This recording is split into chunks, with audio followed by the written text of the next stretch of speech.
Hello and welcome for a second time to Africa, the countryside of South Africa, just outside Johannesburg, for the second in our series with Credo Mutwa, the Zulu Sanusi, or shaman, as many people around the world would call him, the keeper of the history, the true history of Africa and the Zulu people, and the official storyteller, in other words, the carrier of the knowledge and the symbolic stories of the Zulu nation.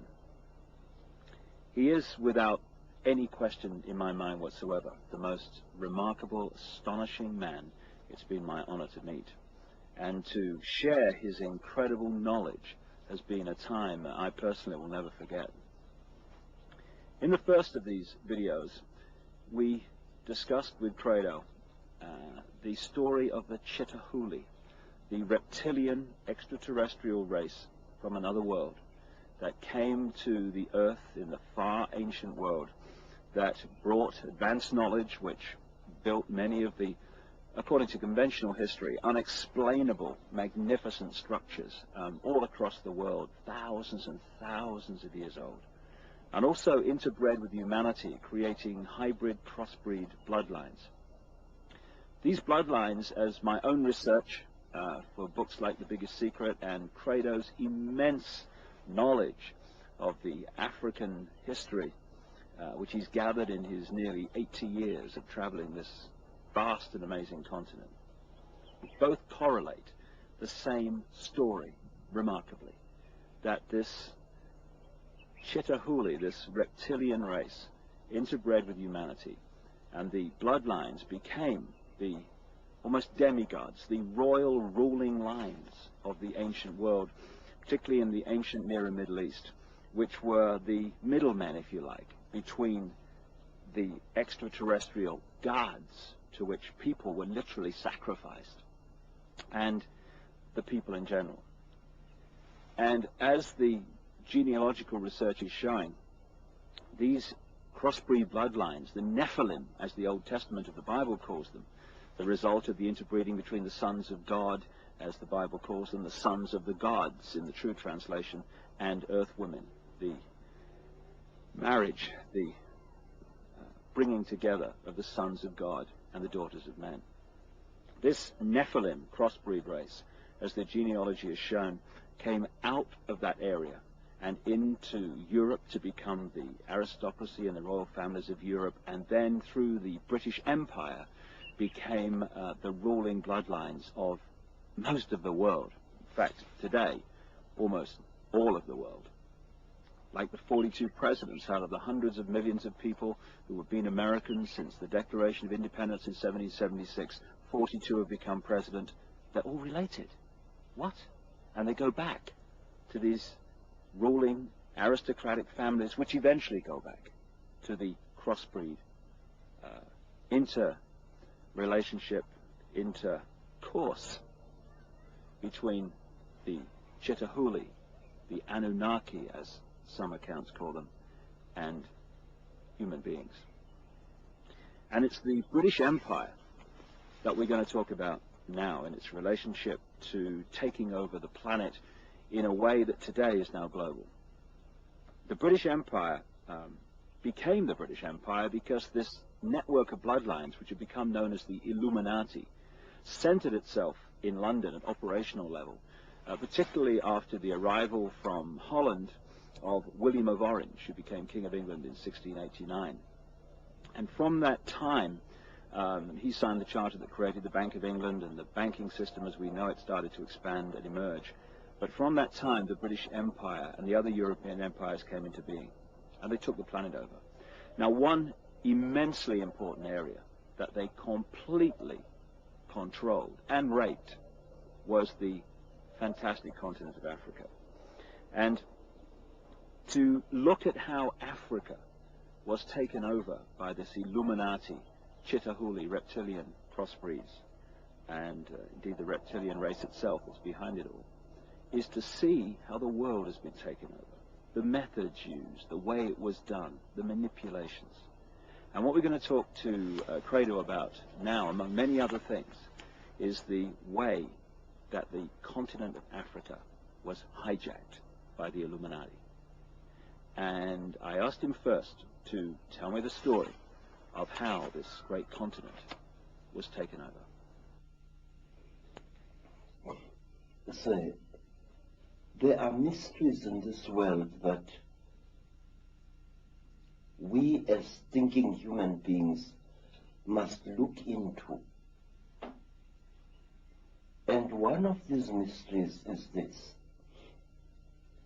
There is overwhelming evidence of the fact that before Africa was actually colonized by the white people from Europe, it was first prepared by strange people for this colonization.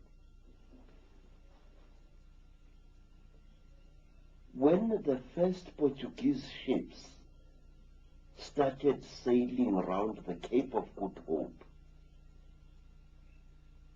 strange beings appeared amongst our people, strange human-like creatures, usually creatures of great height, abnormally tall, human-like beings, some of them with only 1 foot, appeared amongst our people, and they started doing things there which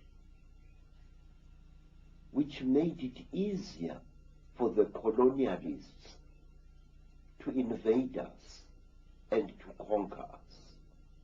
What were they like in terms of their color and skin, Credo? Say, we do not know, but there are those who described them as very, very white, chalk white in appearance. This went on for so often that it became traditional to our people to represent these beings with white chalk. You found masks amongst our mask makers which were smeared entirely in white chalk to represent these creatures. These creatures were usually about 8 feet tall, very, very slender, and they used to wear robes made of the tanned hides of certain type of antelope, usually the intensely black sable antelope. What name did the people give to them? We gave them the name Izilo Zengubo, the beasts of the terrible blanket. These creatures were dressed exactly like Christian monks, with hoods and long robes. In fact, I will draw you a likeness of one of them as it is shown in a rock painting. Now, these creatures used to live in holes in the ground, or in underground caverns, or in gullies over which a roof of logs and vegetation as well as sods was placed. And it may be of interest to you, sir, that Portuguese explorers and Portuguese seamen used to see these one-legged creatures hopping about and sometimes disappearing into the ground as if by magic. And these creatures were called by the Portuguese sailors monopods. They wore a long robe that reached down to their ankles, and they appeared as they moved through the bush as if they only had one leg. Monopods were seen in Africa, and they were also seen in America before America was colonized by the white people. Among the Native Americans? Yes, sir. One of the things that amaze me is that the story of America and the story of Africa was the same. It is said, sir, that these monopods introduced certain knowledge to our people. They actually prepared our people mentally for what was to come. For example, these monopods, these beasts of the terrible blanket, used to wear a cross-like ornament on their chests as a charm, a cross made of either gold or silver. Doesn't it amaze you that when the Native Americans saw the cross painted on the sails of Christopher Columbus's ships, they recognized it as a sacred object? Let me tell you, sir, exactly the same happened in South Africa, where our people were made familiar with the cross long before the white man set foot in Africa. And when our people saw this cross, this time brought by missionaries, they recognized it as a sacred object. In other words, now, I don't know how to put this there, but can you put it for me? Our people were prepared long beforehand to recognize certain Christian symbols and Judaic symbols. And when they saw them in the hands of the colonists later, they saw them for what they were. This is one of the reasons why, Mr. Icke, Africans accepted and protected Christian missionaries, even while fighting a life and death struggle against white colonialism. How is it that a man would accept the religion of an invader while at the same time fighting a life and death battle against the encroachments that this invader was making into his native land? This happened in America, and this happened in Africa, and the sources of this acceptance were the same. I wish I could put this in much better English than I'm using now, because I feel it is important. I think you're putting it very clearly, that it seems that this Chitahuli were going around the world preparing for the occupation from the Illuminati center in London and Europe of these various areas like Native America and Africa. Yes, sir. The story, you see, a great fraud is being committed in educational circles, in that the educationists in their ivory towers force our young people to look at the colonization of Africa and America as if they were two separate incidents. But certain factors in this colonization were the same in Africa and the same in America, and they achieved exactly the same results. This is why I always argue that the conspiracy, the international conspiracy, began long before colonial times in Africa and in the Americas. And the results were the same. Look at this. Here is the great Zulu king, Shaka. Shaka is a warrior second to none. Shaka is also a prophet second to none. Shaka welcomes white people to his empire of Natal. Shaka allows missionaries to operate freely through his country. And when Shaka dies,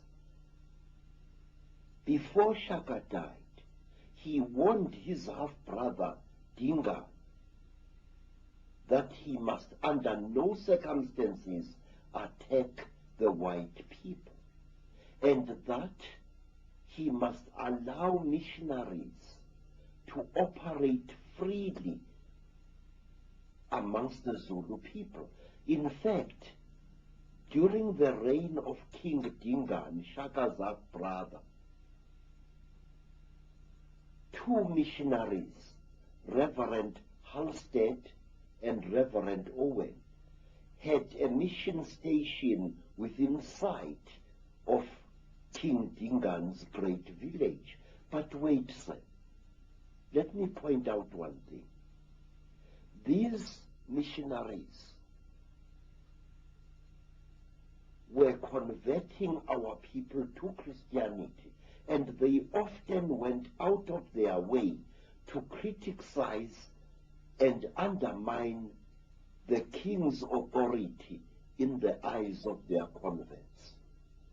In other words, we have an amazing phenomena here where a great king is being undermined by the very people he has allowed to preach freely in his country. Why? Not a single South African scholar has ever asked himself why. Why were our people so seemingly stupid as to allow a foreign religion into their country? Now, let me show you, sir, two horrendous tragedies. When the Belgians colonized the Congo, which is today the Democratic Republic of the Congo, King Leopold declared that the Congo was to be his personal property.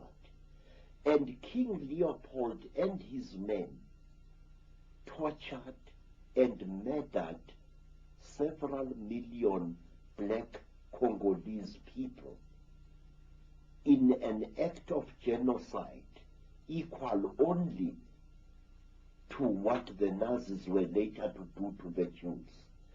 But under savage ill treatment, under savage torture and humiliation, the Congolese, virtual slaves in their country, still respected Christian missionaries and followed them and gained hope from them. And in 1907, this time in the country today known as Namibia, the Germans embarked on a policy of genocide against the warrior people known as the Hereros. They murdered so many Hereros. They tortured and slaughtered so many men and women of that nation that until as recently as the 1940s, Herero women were still so traumatized by what had happened that they were not producing any young at all. But in spite of the hideous genocide committed by General van Trotha, in spite of the multiple murders, the Herero people clung to the Christian faith. Why? Exactly why? I now come to my people, the Zulus. When King Dingaan murdered the four-tracker leader, Piet Retief, the act was watched by Reverend Owen and Reverend Halstead from their mission station, which was built on a hill overlooking King Dingaan's great village. Halstead and Owen, unharmed by Dingaan, decided to flee from the place after that. And Dingaan was deeply sorrowed that his favorite preachers had decided to leave him. And King Caetwayo, the warrior king who won the Battle of Isandlwane in 1875 or thereabouts, never harmed missionaries. And a king who followed Caetwayo, King Dinizulu, who was brutally tortured by the English, had a great friend in Bishop Colenso, a Christian bishop, and his daughters, one of whom was called Mary. Although he had suffered so much at the hands of the British authorities, King Dinizulu never abandoned his white Christian friends. They comforted him, and he depended desperately upon them and their Bible in his darkest hours. Would the same basic story, Credo, be true of how the British, or the Illuminati based in Britain, took over Australia too? Yes, I have found exactly the same stories. The Aborigines, like Africans, were deliberately softened up long before they were colonized by the white people. There were men, mysterious men, who often posed as gods, who undermined the will of the Aborigines to resist the encroachment of the colonialists. It's also interesting that Captain Cook, who is the guy who's supposed to have, quote, discovered Australia and New Zealand, that area of the world, yes, was actually sponsored and funded and in fact controlled by the Royal Society, which was a Freemasonic and is a Freemasonic science operation based in London. Yes, sir. Let me show you another interesting thing. There is a man I have been investigating in a vein for over 40 years now.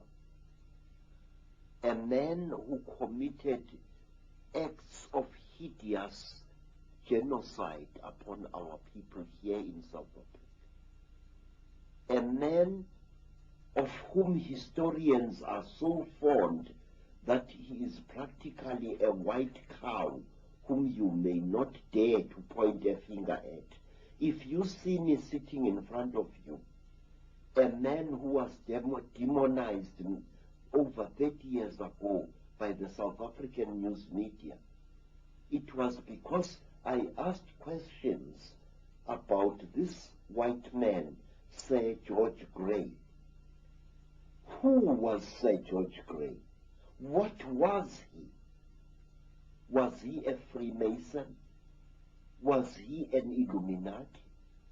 How is it that this Sir George Grey who is the actual founder of the most oppressive laws that British colonialism ever settled our people with.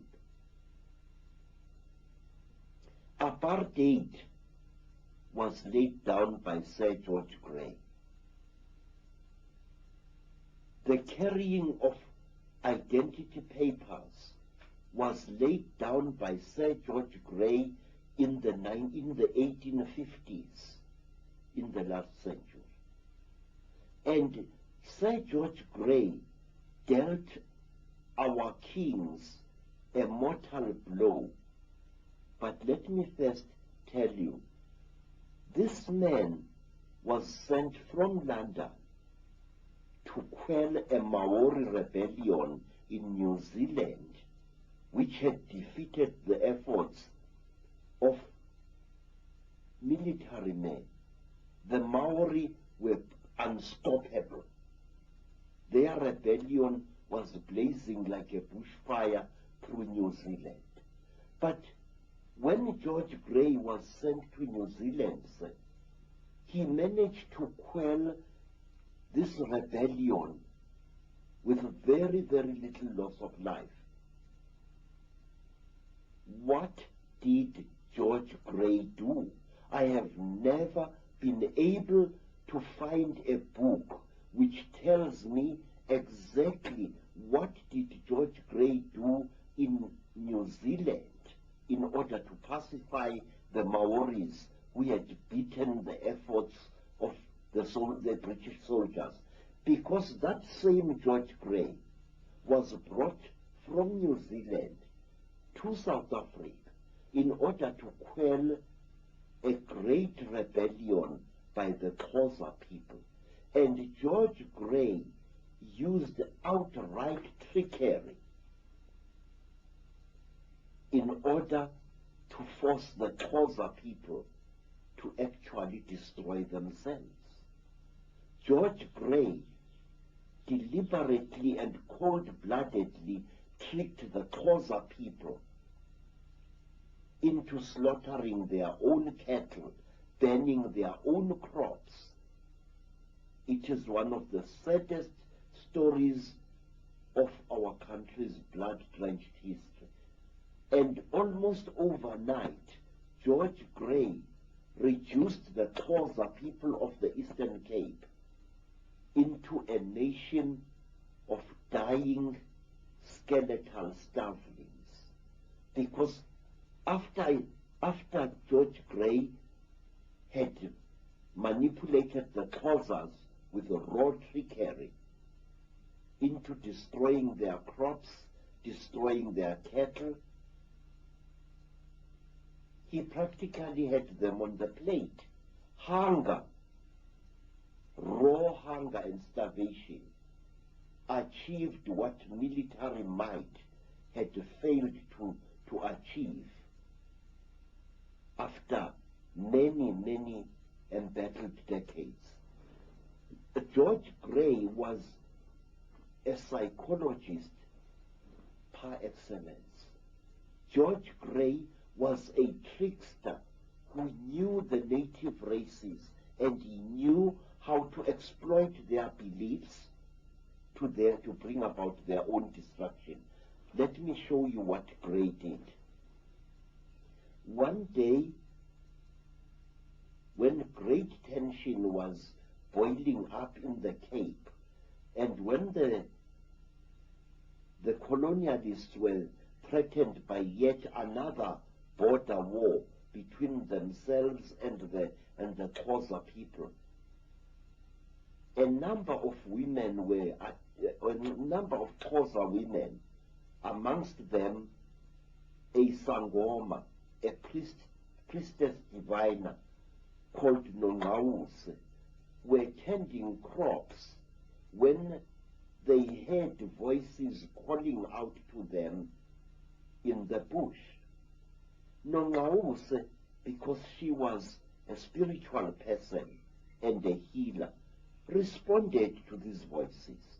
She went together with her sister Nonteto to investigate, and they found a deep hollow in the ground, and from this hollow they heard the voices coming. And as the women knelt next to the hollow, the three amazing figures emerged from the grass. Tall men wearing long black robes made of animal skin, with very big hoods on their heads, appeared out of the hollow. And one of their faces were painted white, or so it seemed to the terrified Xhosa women. And these men were unusually tall. And they told the woman, Nongawuse, whom they distinguished by her attire as a traditional healer, that she must go to the Xhosa people and tell them to start killing their cattle and start destroying their crops. Mr. Icke, I want to show you this book, a book which was published many years ago, a book written by me, and which made me one of the most hated black men in South Africa by the white establishment. In this book, I write, amongst other things, about a man called Sir George Grey. And in this book, I questioned certain things about this man, because Sir George Grey was the creator of race discrimination and apartheid in South Africa. Apartheid was not really created by the Afrikaners. It was created by this man many, many years ago. Well, Sir George Grey was Illuminati, a black magician, and fits the bill exactly with what happened in all these other countries you're talking about. Say, when I raised questions in this book about Sir George Grey, I was savagely attacked by nearly every professor in various universities of South Africa. The intellectual prostitutes, yeah? Yes. The liars in ivory towers, as I call them. I said that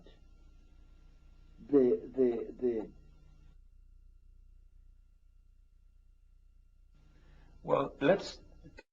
Muhlomi was getting old, and he had received many wounds in battle, fighting to protect his people against invaders. One day, Muhlomi was in his house when somebody knocked on the door frame of the house. And Muhlomi asked the intruder to come in. And into their hut there came a frightening being, a being whose face was as white as the face of death, a being which wore a hood over its head, a being with unnaturally wide shoulders, a being who wore a long robe of sable antelope skin. This being squatted near the entrance of the hut in which Muhlomi was, and the being told Muhlomi that he was to take one of his golden earrings, the earrings of kingship, and go on foot for a long distance to find a young man known as Dipoko and to give him this earring. But what are you saying, great one? Said Muhlomi, utterly terrified by this unearthly being. You are saying that I, Muhlomi, must go and find this boy and make him my successor? And the being said, yes, we, your forefathers, order you to do this. Muhlomi was thunderstruck. He tried to argue, because Muhlomi had sons whom he was hoping would succeed him after death. Now he was now being told to go and seek out a strange young man and make him future king of the Basotho people. And as Muhlomi tried to speak, the terrible tall being stood up in the hut and threw a handful of black powder on into the fireplace. There was a terrible flash, a burst of white smoke, and as Muhlomi shielded his eyes, the being left the hut. On the following day, Muhlomi told his people this in a council meeting, and the people advised Muhlomi to obey. You are the king, Muhlomi. You have been our king for a long time. You are blameless and you are as brave as a lion. But against the gods, what can you do? And thus it was that King Muhlomi was given a tame ox by his people, and he rode on the back of this ox, accompanied by 2 of his best warriors, and he went out to seek this strange boy whom he had been ordered to make future king of the Basutus. He found the boy with his companions high up on a mountain. The boy was a bandit.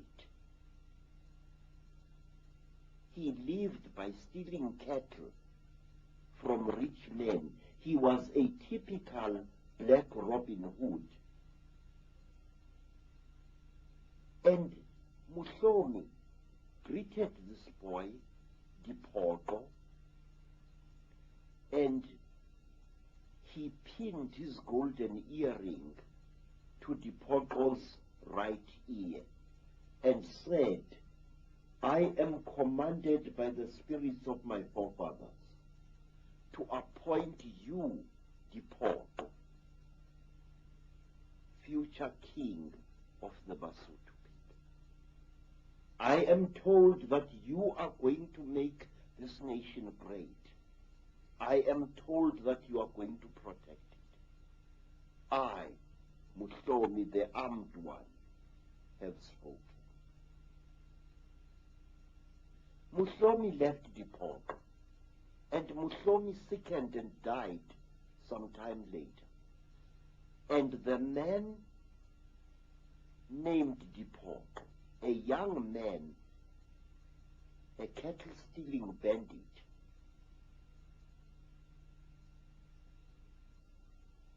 became known as King Mushweshwe, the first of the Basotho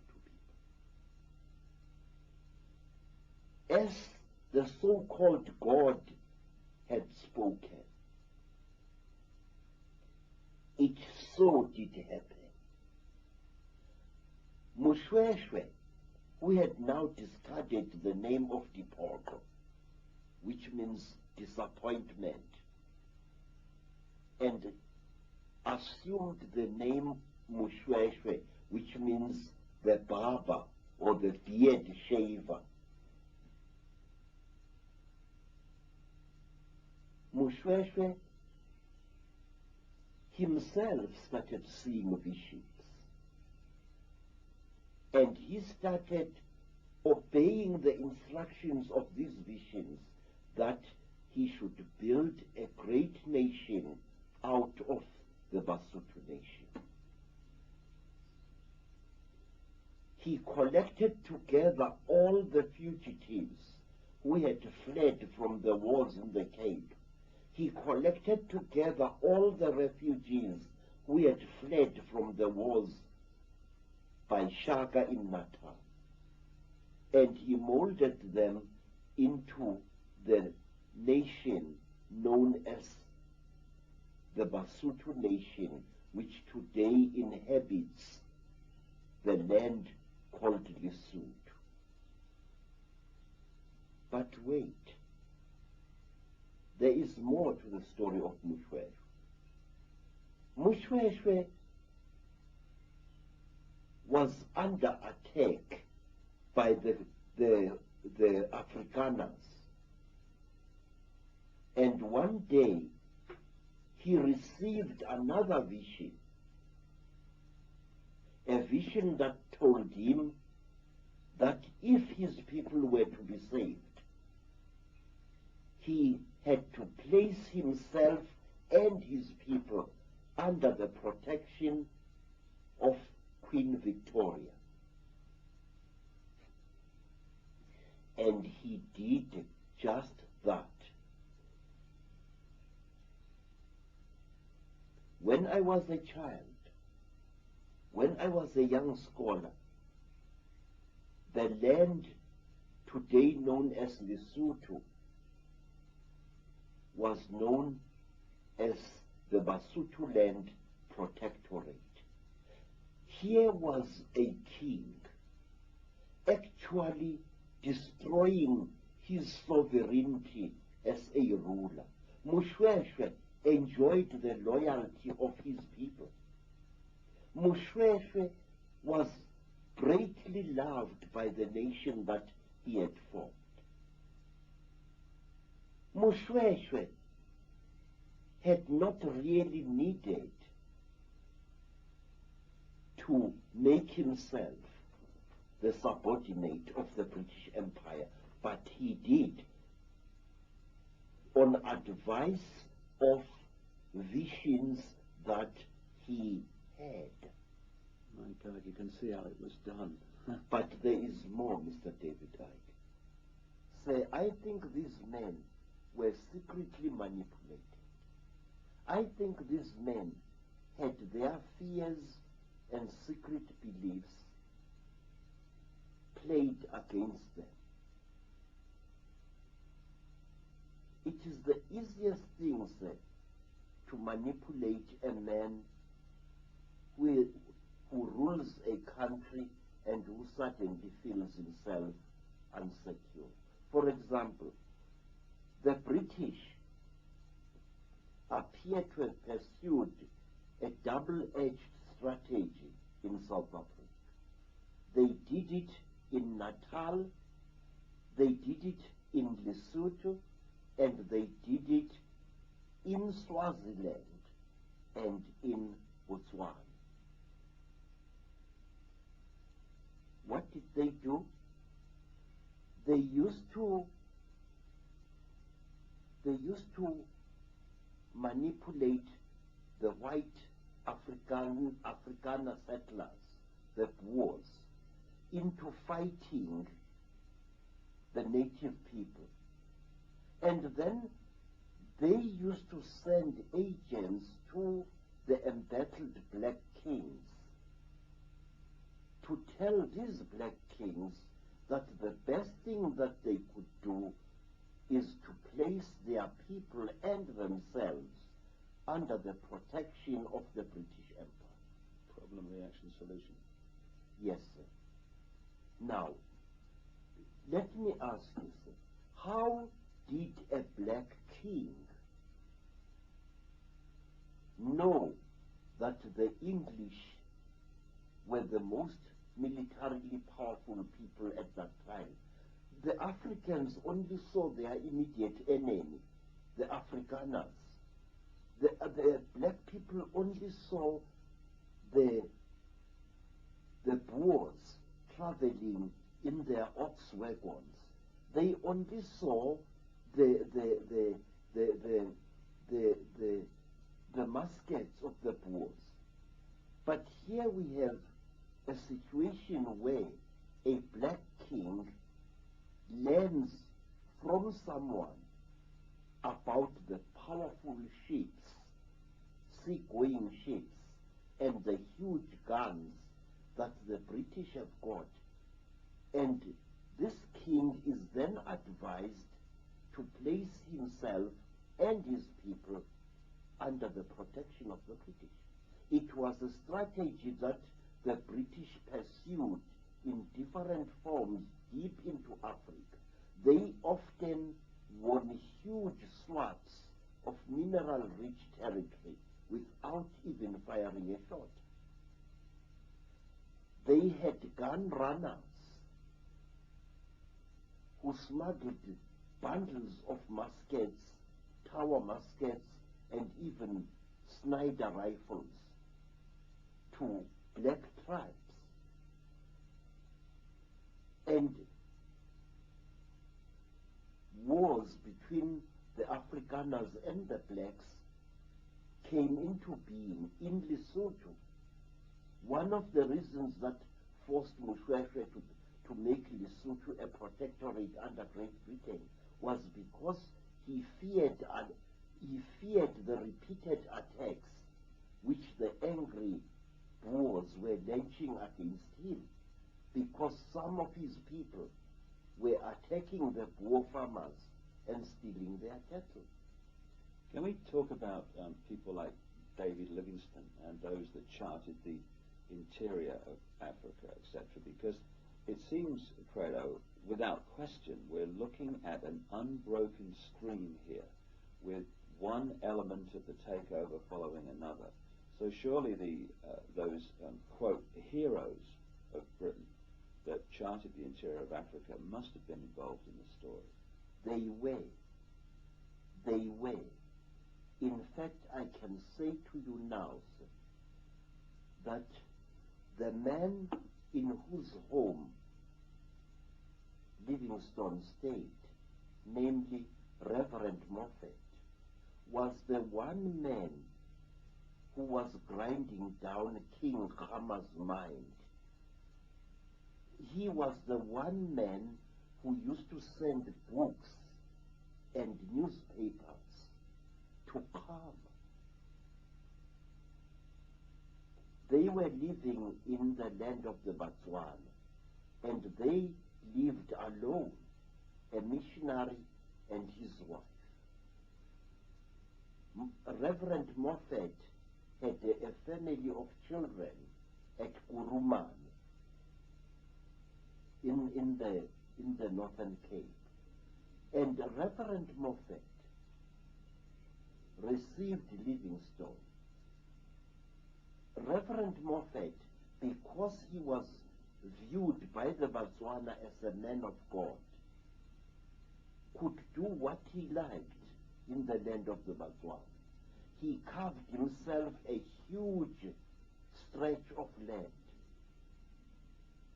He planted any vegetables or fruits there that he chose. Early in his arrival, he found that area teeming with buffaloes, which is why it is called Kuruman. It's really a corruption of the Botswana word Udumane, the gathering place of the buffaloes. Moffat used to welcome explorers and hunters, many of whom traveled alone through South Africa. And these hunters and adventurers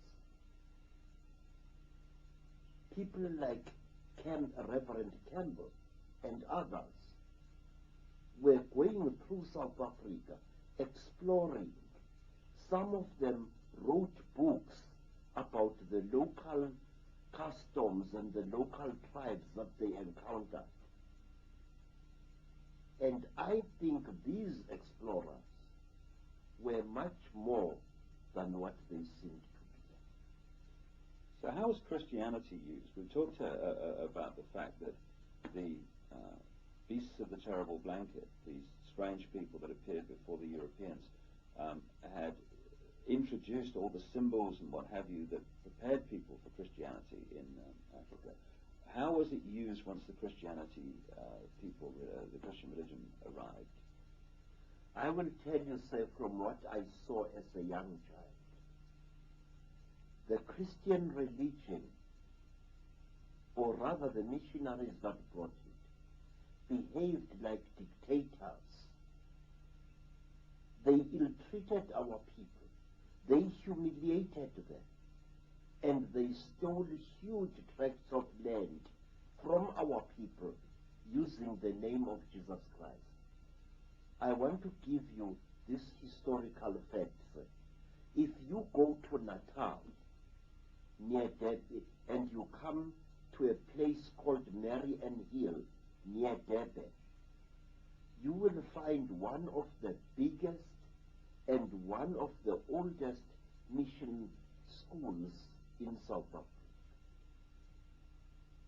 Marian Hill sits on huge tracts of land. These tracts of land were stolen from the Zulu people by a missionary called Chimlet. And even to this day, the people of Marian Hill can tell you that that man was not just a missionary, he was also a crook and a pitiless exploiter of the black people. He was a monk, but he was much more than a monk. It was said that this Chimlet worshipped not God, not the Virgin Mary, but Satan himself. Well, that fits like a glove from the way the Illuminati work. And the other thing that must have happened, fundamental in so many ways, is that the original knowledge, the knowledge that you carry and people like you carry, must have been destroyed, pushed underground, and basically the true story of history lost. Yes, sir. Let me tell you what the missionaries did. The missionaries used to employ the tactic of preaching the so-called gospel to our people. And at the same time, they used to manipulate our people into partying with some of their holiest relics. Please, sir, there is in London a place that I saw near the London docks in an obscure street. It is a heavily guarded warehouse which belongs to the British Museum of Humankind. We were allowed to visit this place when I was in London in 1997. And there, in that warehouse, I saw cupboard after cupboard after cupboard filled with priceless African artifacts in ivory, in bronze, in various indigenous woods, and sometimes in iron and in gold.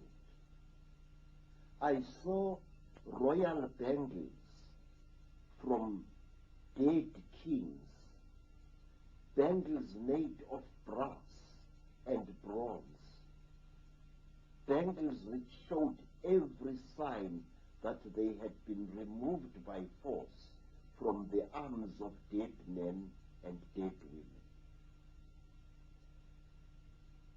All these things, I was told, had been collected by Theophilus Shepstone and the London Missionary Society and were sent to this museum where no African is allowed to view them. I was lucky because I was accompanied by a white woman whose father, I suspect, was a Freemason.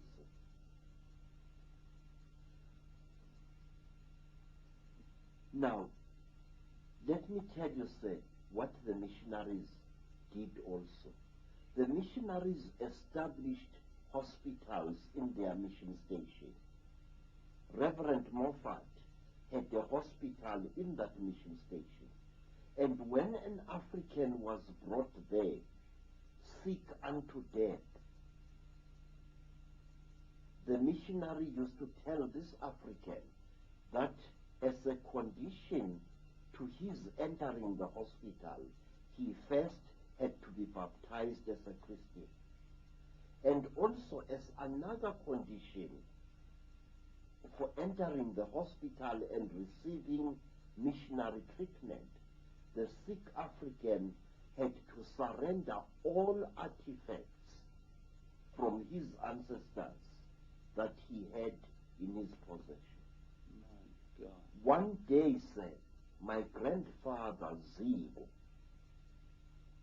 had an accident. He had bought himself an ox wagon, but he did not know how to control it. And one day the ox wagon plunged off a cliff, and my grandfather was badly injured. And when he was taken to a mission hospital in the west of Zululand, the first thing that the missionary said to my grandfather was this, that he knew, the missionary, that my grandfather owned a heap of metal objects which he kept in one of his huts. And that as a condition for receiving treatment for his broken bones, he had to surrender all that metal property to the missionary. Those things you have got in your home are full of evil spirits, said the missionary Reverend Lee. You must let me have them so that I can take them to a holy place in England where they would be destroyed. My grandfather stood up shakily and walked out of the mission hospital. He walked, and somewhere along the road he collapsed. And tribespeople who knew him took him to their village. And there, when a passing Afrikaner doctor rode by in his ox wagon, the black people asked this doctor, who was not a missionary, to please take care of my grandfather. The doctor took my grandfather aboard his ox wagon and took him to his farm far away. And there, the Afrikaner doctor, a herbalist really, as he was called, a Genees Jeren, he treated my grandfather free of charge, and he didn't place any conditions for his treatment. And my grandfather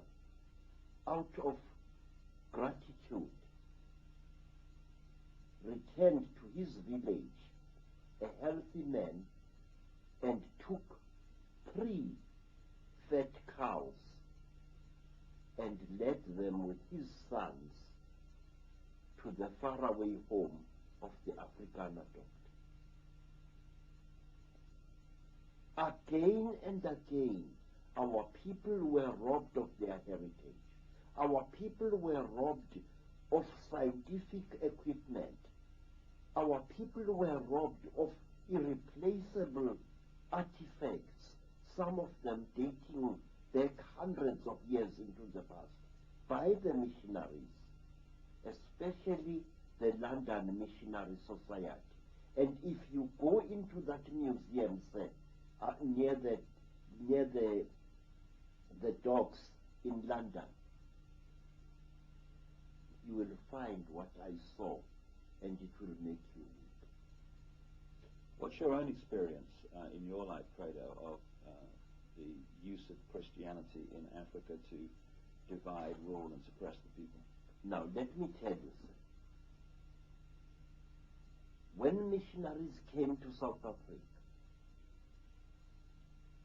they deliberately created a huge wave of enmity between those blacks that they converted and those blacks who resisted Christian conversion. They created such a divide that they actually broke up huge families. And it got worse when Catholics, Anglicans, Methodists, and Presbyterians spread through South Africa. There was developed deliberately in Africans of different religious denominations the same enmity that exists now between the Catholics and the Protestants in England. Black Protestants were forbidden from talking to black Catholics. Black Wesleyans did not even ask the time of day from black Presbyterians. It was such a total chaos, and the only beneficiaries were the missionaries themselves. But let me tell you more what used to be done. Missionaries used to forbid any converted Christian black from having anything whatsoever to do with an unconverted black. Love relationships between so-called heathen blacks and Catholic blacks were forbidden by the missionaries. That was how my father and my mother parted, traumatizing my life even before I was born. My father had been a confessing Catholic, and he fell in love with what was called a heathen Zulu woman. Now, the condition for such a love was that the woman had to submit herself into the Christian faith. And my grandfather, a fierce old warrior, contemptuously refused to have my mother become a Christian convert. I used to kill white men at Isandlwa, and I am not going to allow a daughter of mine to follow the religion of spear food. And sir, if in a mission station a church-going black paid court to a heathen black, the church going black was brutally punished by the missionary, and he was punished in a way which to Africans was horrible. Inside the mission church, there were the pews, the benches on which the congregation sat. But next to the door, just as you entered the door of the church, there were special benches for those Christian blacks who had broken the law. And so, if it was found by the white missionary or the black missionary that a certain person had had anything to do with a heathen, that person was punished in a very terrible way. He or she was made to sit next to the door of the church inside, so that all who entered the church would look at this one and know that here is a lawbreaker who had broken the laws of Jesus Christ. Were you pushed into the Christian religion to start with, Credo, before the penny dropped, did you like?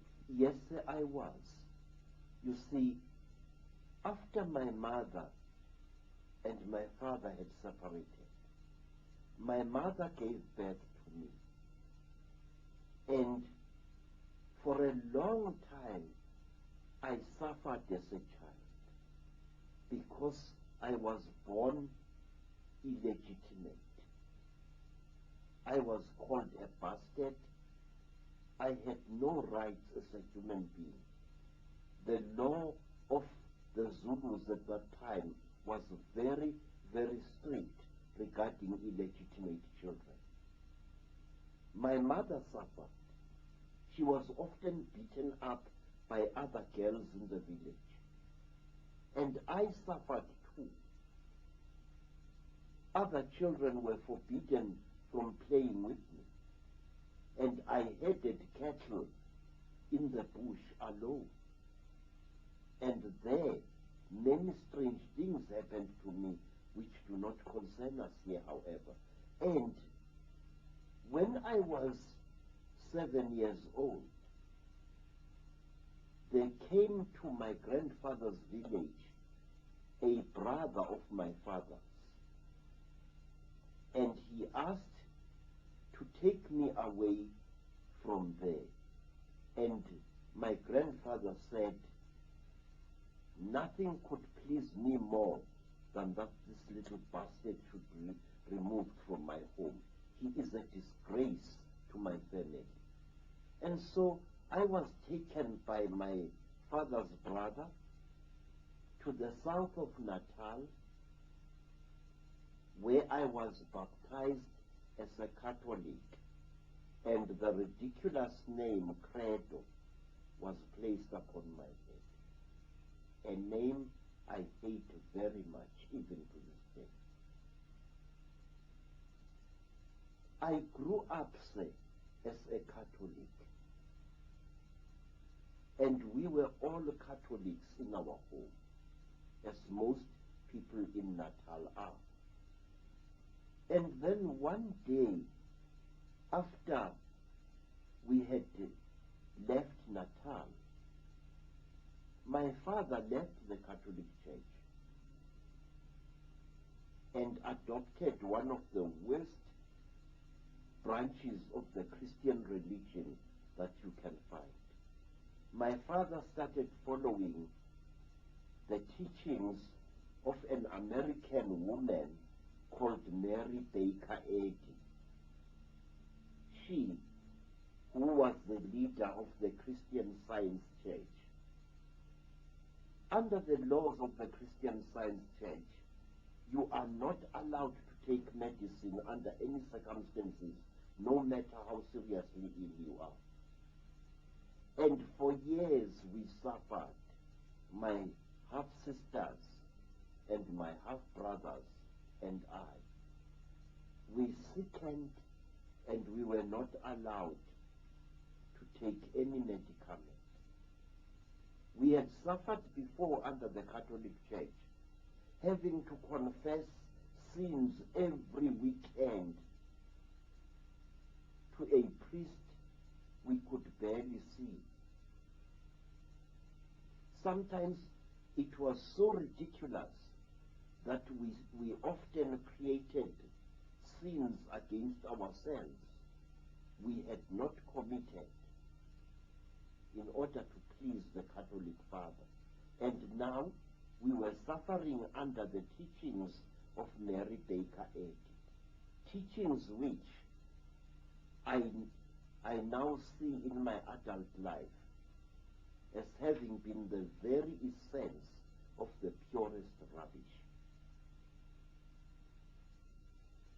Then, after a great sickness in 1937, I was taken, during that great sickness, I was taken back to Zululand by my father's brother, Anton. And there, I was healed by a man I had been conditioned to be looked upon as a stupid heathen, namely my grandfather, the father of my mother. After that, I began to see how great the knowledge that the black people possessed was. I began to see that the missionaries were actually deceiving us, that they were teaching us lies at school about our people. And then one day I got into serious trouble. I was now a budding artist, painting pictures for the mission school. And I made the mistake of portraying the Virgin Mary as a Zulu woman, based upon my mother's face. And I portrayed Jesus Christ as a Zulu boy. And for that, I was caned and expelled from school. The reason I was not caned by the white missionary only. I was caned also by the black teachers who accused me of having insulted Jesus Christ by painting him as a black. So you can see, sir, the stark mental confusion into which our people had been plunged. Men caning a boy because he had painted Christ as a black man, and saying that by blackening Christ's face, this boy had blasphemed. Just makes you see, Credo, how easy it is for the few to control the world when most of the world gives its mind away. Yes, sir, but one must understand, Mr. David Icke, that we human beings are weak creatures. We fall victim to ill health. We fall victim to sometimes nameless fear. And that is where the forces of darkness pounce upon us when we are afraid, sick, or insecure. Many black people who were converted easily to Christianity were people who had been traumatized by war. You see, during the great Zulu wars in Natal, thousands of black men and women used to run away from Zululand to Durban, where huge refugee camps, bigger than anything we have ever seen in Africa, soon blossomed. These refugee camps were fertile ground for Christian missionary operations. these refugee camps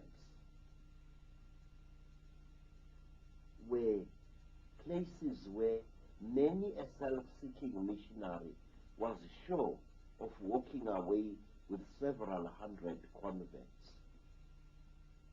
Credo, all these methods we've been talking about here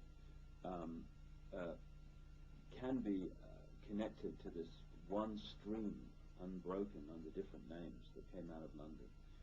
The next major stream I'd like to look at was that represented by Cecil Rhodes and the British South Africa Company, which, from what I've seen, transformed, perhaps more than anything, the structure, the economy, and the life of South Africa. What about him and that time? Many stories are told about Cecil Rhodes. Many stories. And one day I shall amuse you with one. Cecil Rhodes was a strange man. Like all great men, he was a weird mixture of great viciousness and mercifulness. Cecil Rhodes was a seeker after knowledge, and he used to do many things for those blacks who gave him the knowledge he sought. First, Cecil Rhodes was interested in legends that he had heard about Africa and the Africans. He wanted to know where our people used to mine minerals. And his men used to go from village to tribal village, carrying cheap blankets, traveling shawls, and Stetson hats to bribe tribespeople into showing them where mines were, ancient African mines were. In fact, I can tell you, sir, that many of the mineral deposits that are in South Africa, from the diamonds of Kimberley in the Cape to the coal fields of Natal, to the gold mines of the Witwatersrand and of the land now known as Zimbabwe. All of these mineral deposits were pointed out to Rhodes and his men by Africans. Africans willing to do anything to impress this strange white man. Cecil Rhodes smiled very often, especially before he ordered the slaughter of an entire tribe. Cecil Rhodes got to know how deeply our people respected a powerful man who reconciled two clashing factions. And one amazing thing, sir, when confronted by black people who were asking him pointed questions, Cecil Rhodes used to deny that he was the leader of the white people, for example, in Rhodesia. He acted like a third party, a man who was dedicated to reconciling black and white and stopping conflict between them. And until he died, sir, Cecil Rhodes was known by the Mandebele people as Mlamlankunzi, the brave one who parts two clashing bulls. At one time, Cecil Rhodes went to a very holy place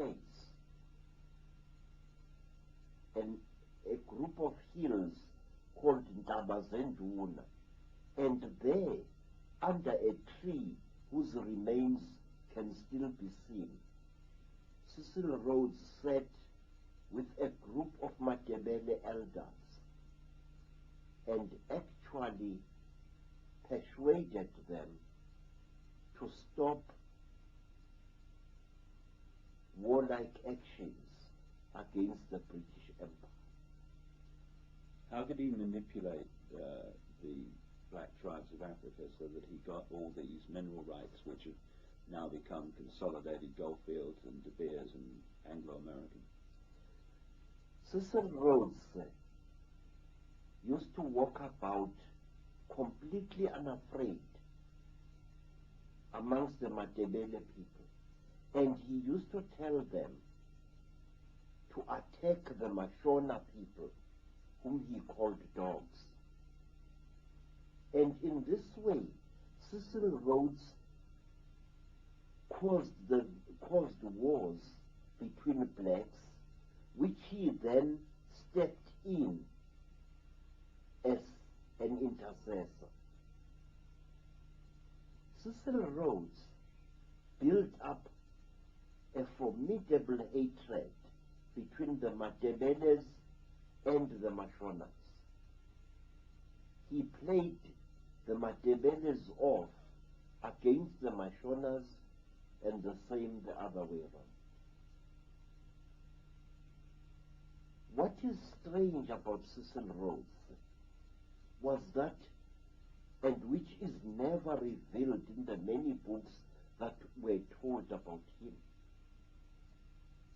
was that Cecil Rhodes was a student in search of the deepest mysteries of Africa. He made friends with healers, with shamans, and he actually took part in their rituals. And through them, he learned of the many secret and holy places which were to be found in the land that now bore his name, Rhodesia. And one of these holy places that he learned about was those hills upon whose summits you see great boulders, namely the Matobo Mountains, the mountains of the great boulders. There, Rhodes learned that the most powerful kings of the Mashona and the Makaranga people lay buried. And he decreed that after death, he too should be buried there. But isn't that very much linked to legends and stories of the Chitahuli and the reptilians? Yes, sir. The Matobo Mountains are held even today as one of the places on earth where the Chitahuli are often seen and where they land in their craft. And there is more, sir, regarding this thing. Much more. Cecil Rhodes had himself buried above the grave of a much older leader and a far greater man than himself. We are told, sir, that the first Monomotapa, a remote ancestor of mine, Nyatsimbi Mutota, died and was buried in the Matopo Mountains. And Cecil Rhodes found the place where Nyatsimbi lies buried. And he ordered that he should be buried on higher ground than Nyatsimbi. And by so doing, he showed the Matebele and the Mashona people in depth that he, John Rhodes, was far superior to Nyatsimbi were taught.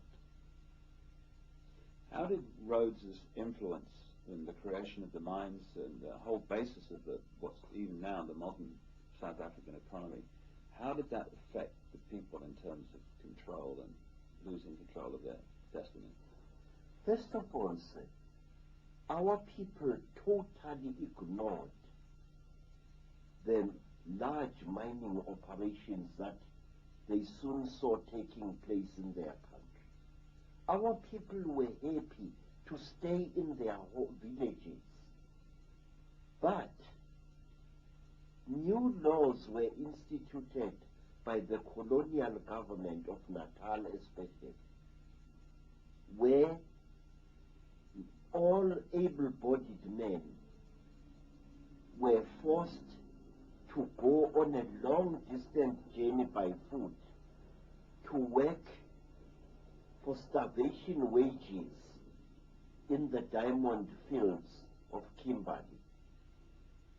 Many, many stories are told of brave black men and women who went to Kimberley to work in the town of Kimberley amongst all kinds of disease and corruption and violence, and also to work in the great hole of Kimberley, a hole which before had been the site of one of the holiest hills known to our people in that part of South Africa. Cecil Rhodes and his people did much to destabilize black family life in Natal and other places inhabited by black people. He forced the local chiefs to pay tax, they and their followers. He forced the chiefs to send their sons and the sons of their people to work in the diamond fields. He told them that if they refused to do this, he would call the soldiers from England to destroy them all. Tax was now demanded of our people, not in cattle, as had been the case before, but in gold sovereigns. So a young man had to go, leave his father's home, and go by foot over the Drakensberg Mountains, walk great distances to Kimberley, and there to work for one gold sovereign a year, a sovereign which would then be turned over to the chief, who would in his turn turn it over to the colonial authorities as tax. The South Africa Company, the British South Africa Company of Cecil Rhodes, created so much of the economy of South Africa that we see today. And this has been taken over by other companies, not least the ones controlled by the Oppenheimer family, who seem to me to be the Illuminati's branch managers in South Africa. They are involved in the Anglo-American Corporation, in De Beers, the diamond operation. Then there's another offshoot of the Rhodes network, which is the Lawn Row Company, London Rhodesia Company, which to me has grotesquely manipulated and abused Africa since its creation. What's your view of this post-Rhodes network that so controls South Africa today? Sir, in answering your question, I want to be very, very fair, because my philosophy as an African warrior priest commands me to be fair even to my deadliest enemies. The Anglo-American Corporation has done a lot of good in South Africa during the course of its existence. Sir Ernest Oppenheimer assisted in the building of several townships near Johannesburg. He did not do it for love, of course. He did not do it for altruistic reasons. But the fact was that on a massive scale, he and his company created roofs over the heads of many black families.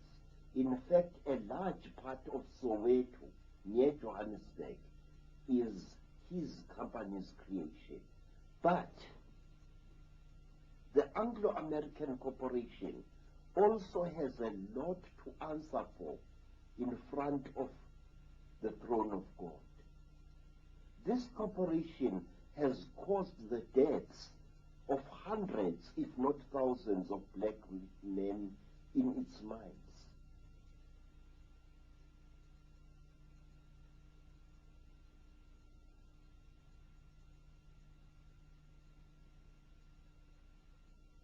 Now let me tell you, sir, a very, very heart-rending thing. I have evidence that can stand in any court that organizations such as the Anglo-American Corporation often overthrow African governments by what I call remote control. Not so long ago, a great friend of mine, Dr. Hastings Kamuzu Banda, was overthrown in Malawi. He was overthrown by mobs going on the rampage in nearly every city in his country. Before the overthrow of Dr. Banda, the Anglo-American Corporation and other gold mining corporations in South Africa had barred hundreds of Malawian miners from coming to seek a living in South Africa in the only way they know how, namely by mining. Why? Because it was believed that many Malawian gold miners suffer from AIDS. And when Dr. Banda's government was overthrown, amongst the thousands of people who stormed into the streets of Blantyre and other cities were enraged men who had been refused the right to come to South Africa to earn a living there. Again and again, I have seen this happen. Before the tragedy in Lesotho, mine workers were retrenched from the gold mines. And many of these mine workers were Basutos. They went to Lesotho, and there, when the country collapsed after the rigged elections of about a year ago,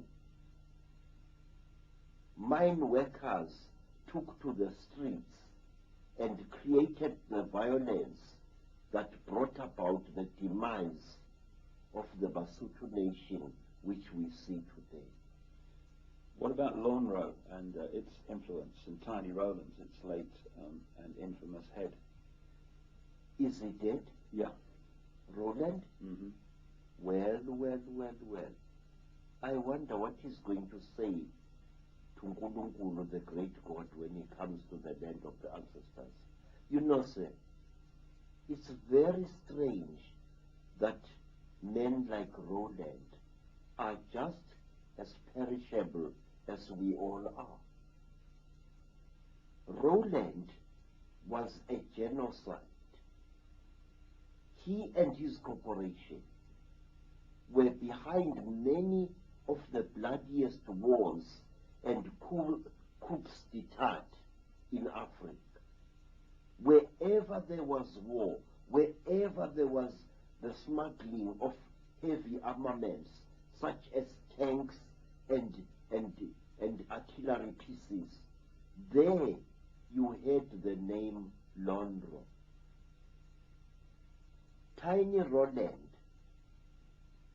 was a man whom I had heard about during the war, a man who openly sympathized with the Nazis. Tiny Roland was a man who was directly behind the seizure of the country Rhodesia by Mr. Ian Smith, so-called UDI. He either facilitated it or he was directly responsible for it. Tiny Roland was one white man whom thousands of black people hated throughout Southern Africa. Our people called him Ngwena or Ingwenya, which means the chewing crocodile. One reason why Roland was so bitterly hated was because not far from the Victoria Falls there is a small town called Wangi. That town was once a very, very sacred place to the Makaranga peoples. Wangi stands in what was once a huge forest, which was once sacred to the Great Earth Mother in ancient times. Tiny Roland's men so heavily polluted that place in their mining operations that today it is a ravaged ghost of its former self. Isn't it the case, Credo, that these various names like Oppenheimer, like Rhodes, like Roland, are actually puppets of a force we call the Illuminati? And is it your view, from your experience, that the Illuminati and the Chitahuli, the reptilians, are actually the same thing, and that actually through various forms it is the reptilian force that has been behind this whole story you've been articulating? I think so, sir. In fact, I'm positive, sir. But what I cannot understand is why do rational, highly educated human beings allow themselves to become the instrument of the destruction of the only home that we have, we human beings, namely the earth upon which we live. Please, sir, are you going to tell me that men like Mr. Oppenheimer and all those who work under him don't have what are called environment impact studies, which give them a long-term view of what the ultimate results of their massive mining operations will be?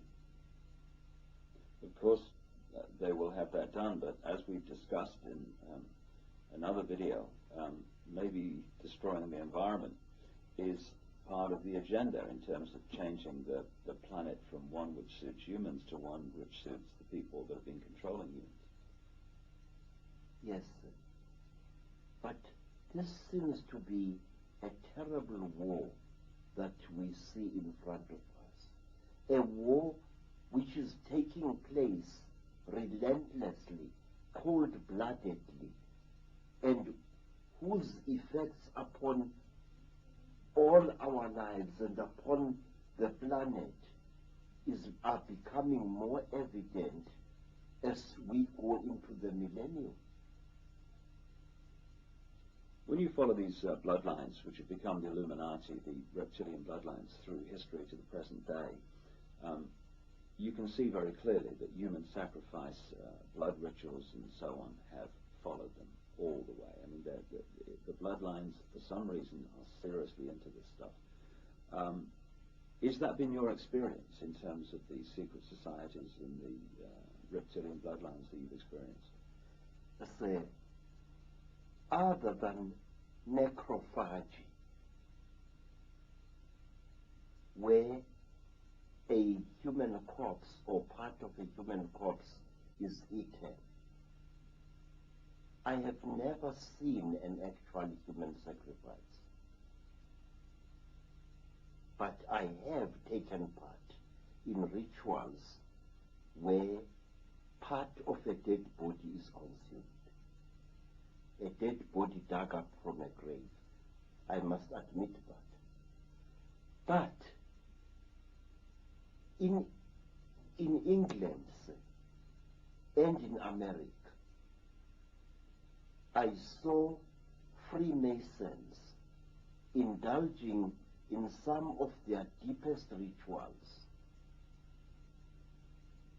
And in both cases, the people concerned were not aware of the fact that they were being observed. At one time in Johannesburg, I viewed a Freemason ritual through a pair of binoculars. They were performing this ritual in a brightly lit room, and we watched nearly every detail of what they were doing. In England, I saw again the same thing close up. And again, the people concerned were not aware of my presence, or the presence of the friend who had brought me to see what was happening. You know, sir, before I go deep in answering your question, can I ask you, sir, are you a religious man? No. Good. Then another question, sir. Please. It is African courtesy that I should ask questions just as you ask me questions. Please, sir, exactly why do human beings or the Chitauli perform human sacrifice? What is the reason behind this ghastly practice? Well, first of all, from people I've spoken to who've taken part in these rituals, they tell me there's something in the blood which they want to consume because for some reason they need it, and it appears they want blonde-haired, blue-eyed people for that more than any other.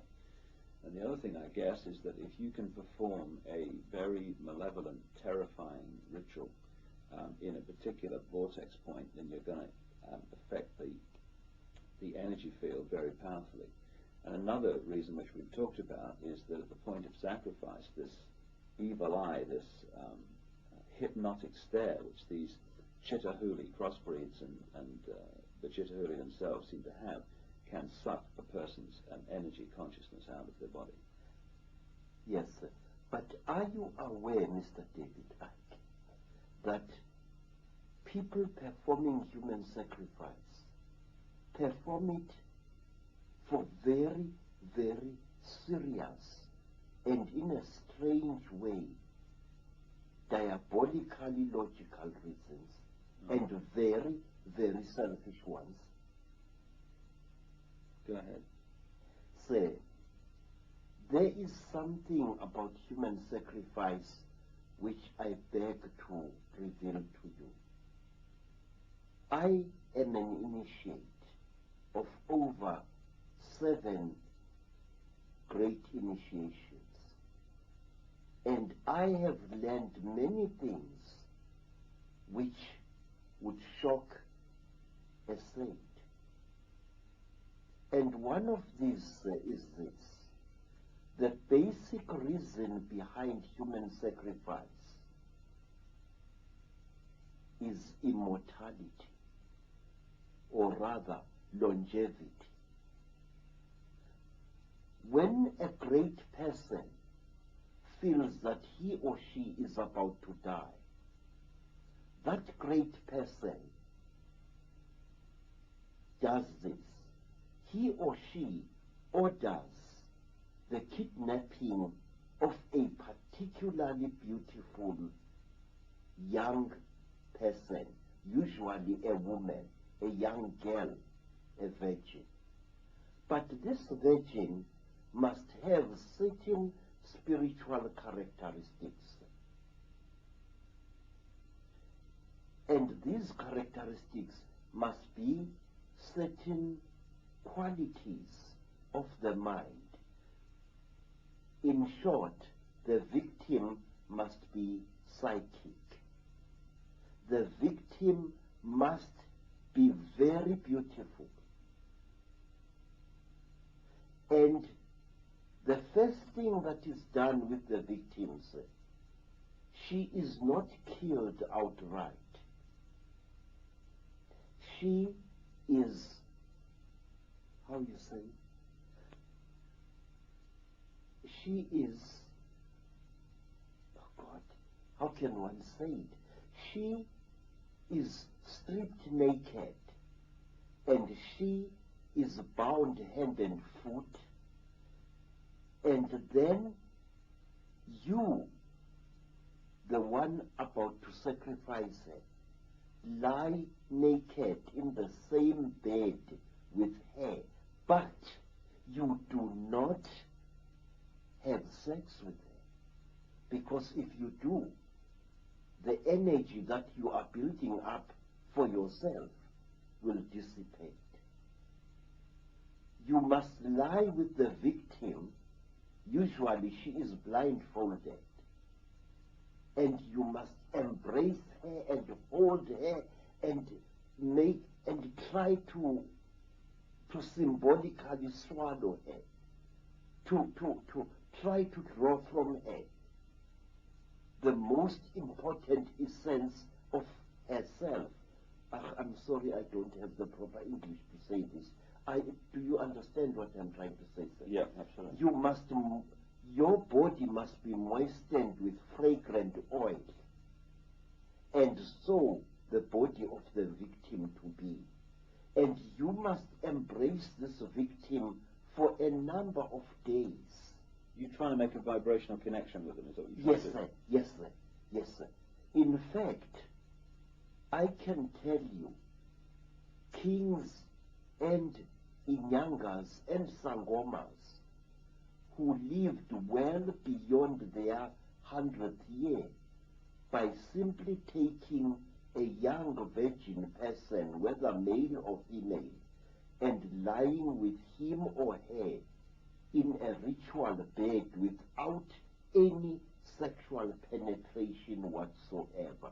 This is the key to true immortality, sir. This, I am telling you now, something which I am not allowed to tell anyone who is not an initiate and a Sanusi. But I want to tell you that there is much more to human sacrifice than you think. First, the life force of the victim has got to be drunk. Then, after the victim has been in your bed for a number of days or weeks or months, then she must be told that she's going to die.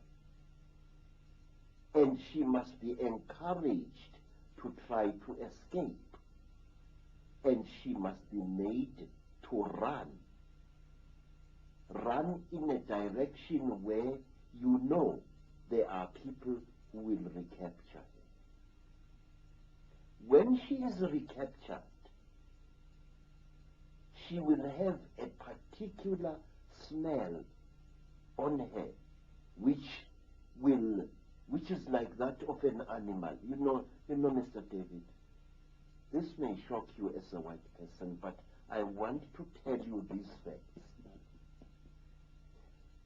Human sacrifice is much more than just cutting the throat of a victim.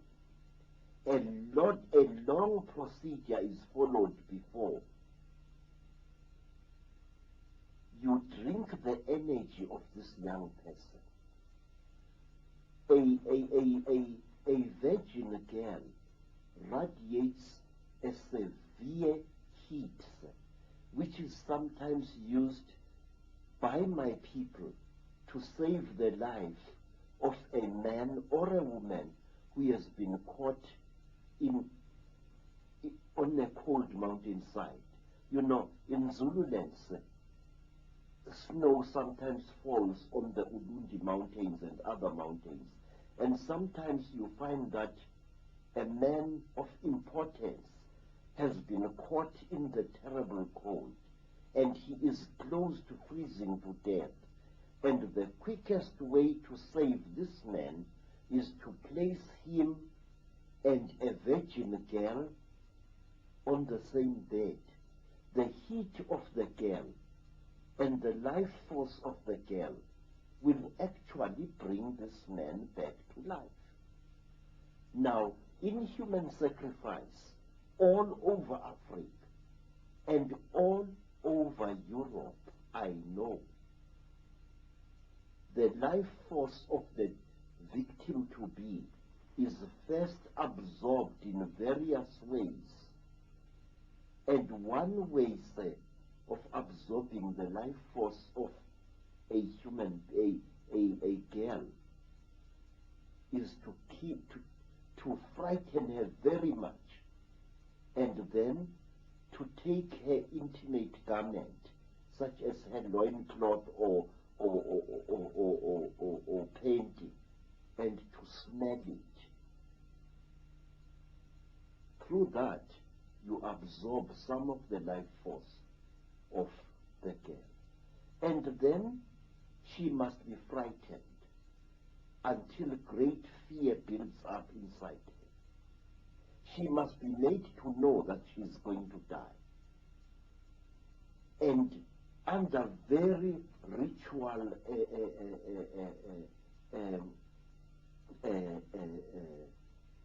conditions, the person is killed. But she is killed slowly. And her screaming is forbidden. She mustn't scream.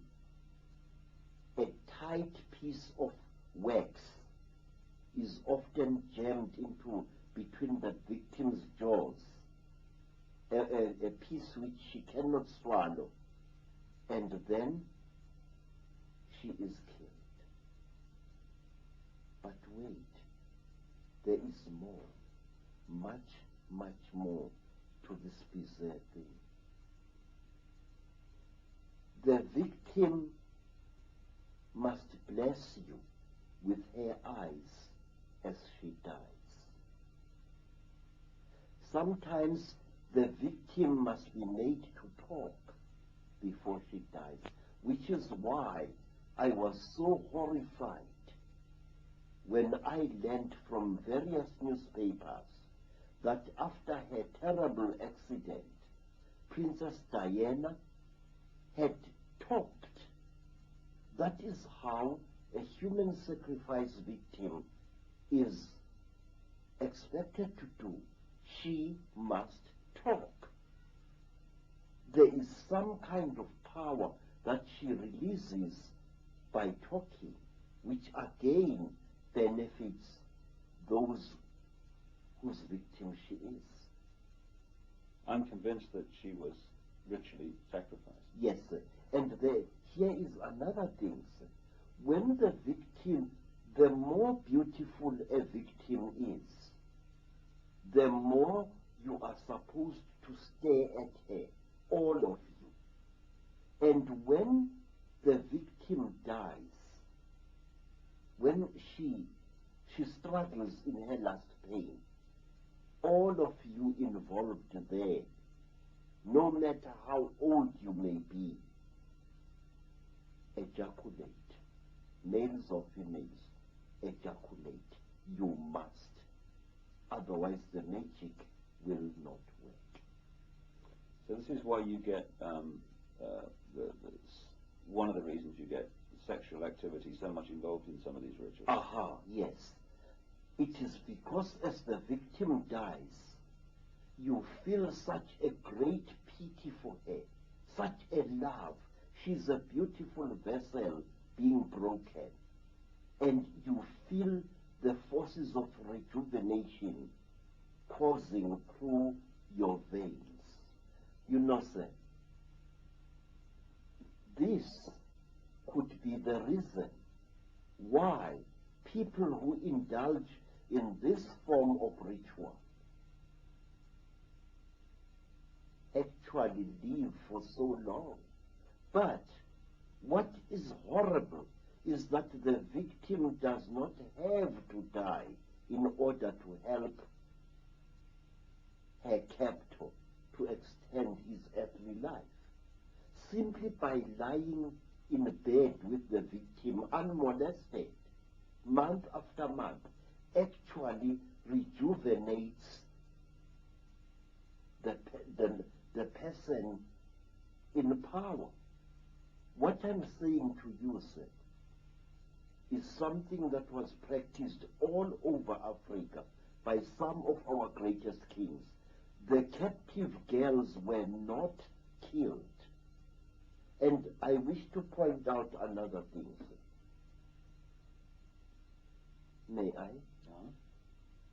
The people of Israel practiced this strange custom. And King Constantine the Great, the Roman emperor, who lived for well over 80 years, used to practice this custom of sleeping side by side with young virgins whom he did not, however, mate with. He was one of the creators of Christianity, right? Now, let me tell you, sir, there is a name for this thing. In fact, the name is also in the Bible. It is called Shulamitism. In the Song of Songs of Solomon, the male singer repeatedly refers to the woman as his Shulamit. And a Shulamit is a woman who is brought especially to rejuvenate a dying person of importance. Quote the Bible. And a woman was brought unto him, and she lay with him, but yourself will dissipate. You must lie with the victim. Usually she is blindfolded, and you must embrace her and hold her and try to symbolically swallow her, to try to draw from her the most important essence of herself. I'm sorry, I don't have the proper English to say this. Do you understand what I'm trying to say, sir? Yeah, absolutely. Your body must be moistened with fragrant oil, and so the body of the victim to be. And you must embrace this victim for a number of days. You're trying to make a vibrational connection with them, is that what you're trying to do? Yes, sir. Yes, sir. In fact, I can tell you, kings and Inyangas and Sangomas who lived well beyond their 100th year by simply taking a young virgin person, whether male or female, and lying with him or her in a ritual bed without any sexual penetration whatsoever. This is the key to true immortality, sir. This, I am telling you now, something which I am not allowed to tell anyone who is not an initiate and a Sanusi. But I want to tell you that there is much more to human sacrifice than you think. First, the life force of the victim has got to be drunk. Then, after the victim has been in your bed for a number of days or weeks or months, then she must be told that she's going to die. And she must be encouraged to try to escape. And she must be made to run. Run in a direction where you know there are people who will recapture her. When she is recaptured, she will have a particular smell on her, which is like that of an animal. You know, Mr. David, this may shock you as a white person, but I want to tell you these facts. Human sacrifice is much more than just cutting the throat of a victim.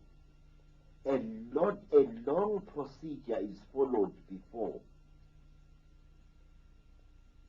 you drink the energy of this young person. A virgin girl radiates a severe heat, which is sometimes used by my people to save the life of a man or a woman who has been caught on a cold mountainside. You know, in Zululand, snow sometimes falls on the Ulundi mountains and other mountains. And sometimes you find that a man of importance has been caught in the terrible cold, and he is close to freezing to death. And the quickest way to save this man is to place him and a virgin girl on the same bed. The heat of the girl and the life force of the girl will actually bring this man back to life. Now, in human sacrifice, all over Africa and all over Europe, I know the life force of the victim-to-be is first absorbed in various ways.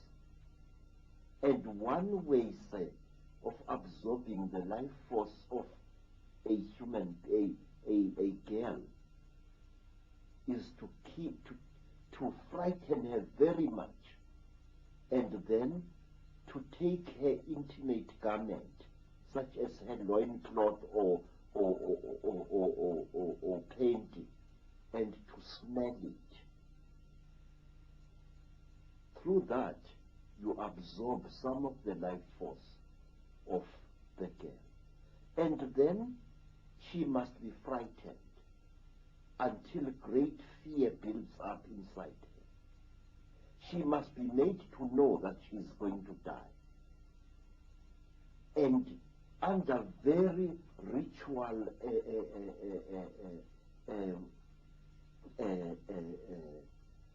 conditions, the person is killed. But she is killed slowly. And her screaming is forbidden. She mustn't scream. A tight piece of wax is often jammed into between the victim's jaws, a piece which she cannot swallow, and then she is killed. But wait, there is more, much, much more to this bizarre thing. The victim must bless you with her eyes as she dies.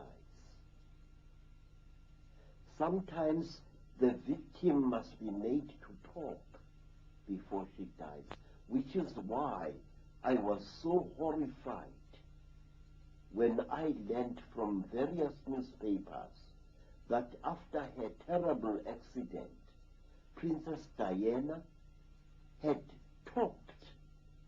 That is how a human sacrifice victim is expected to do. She must talk.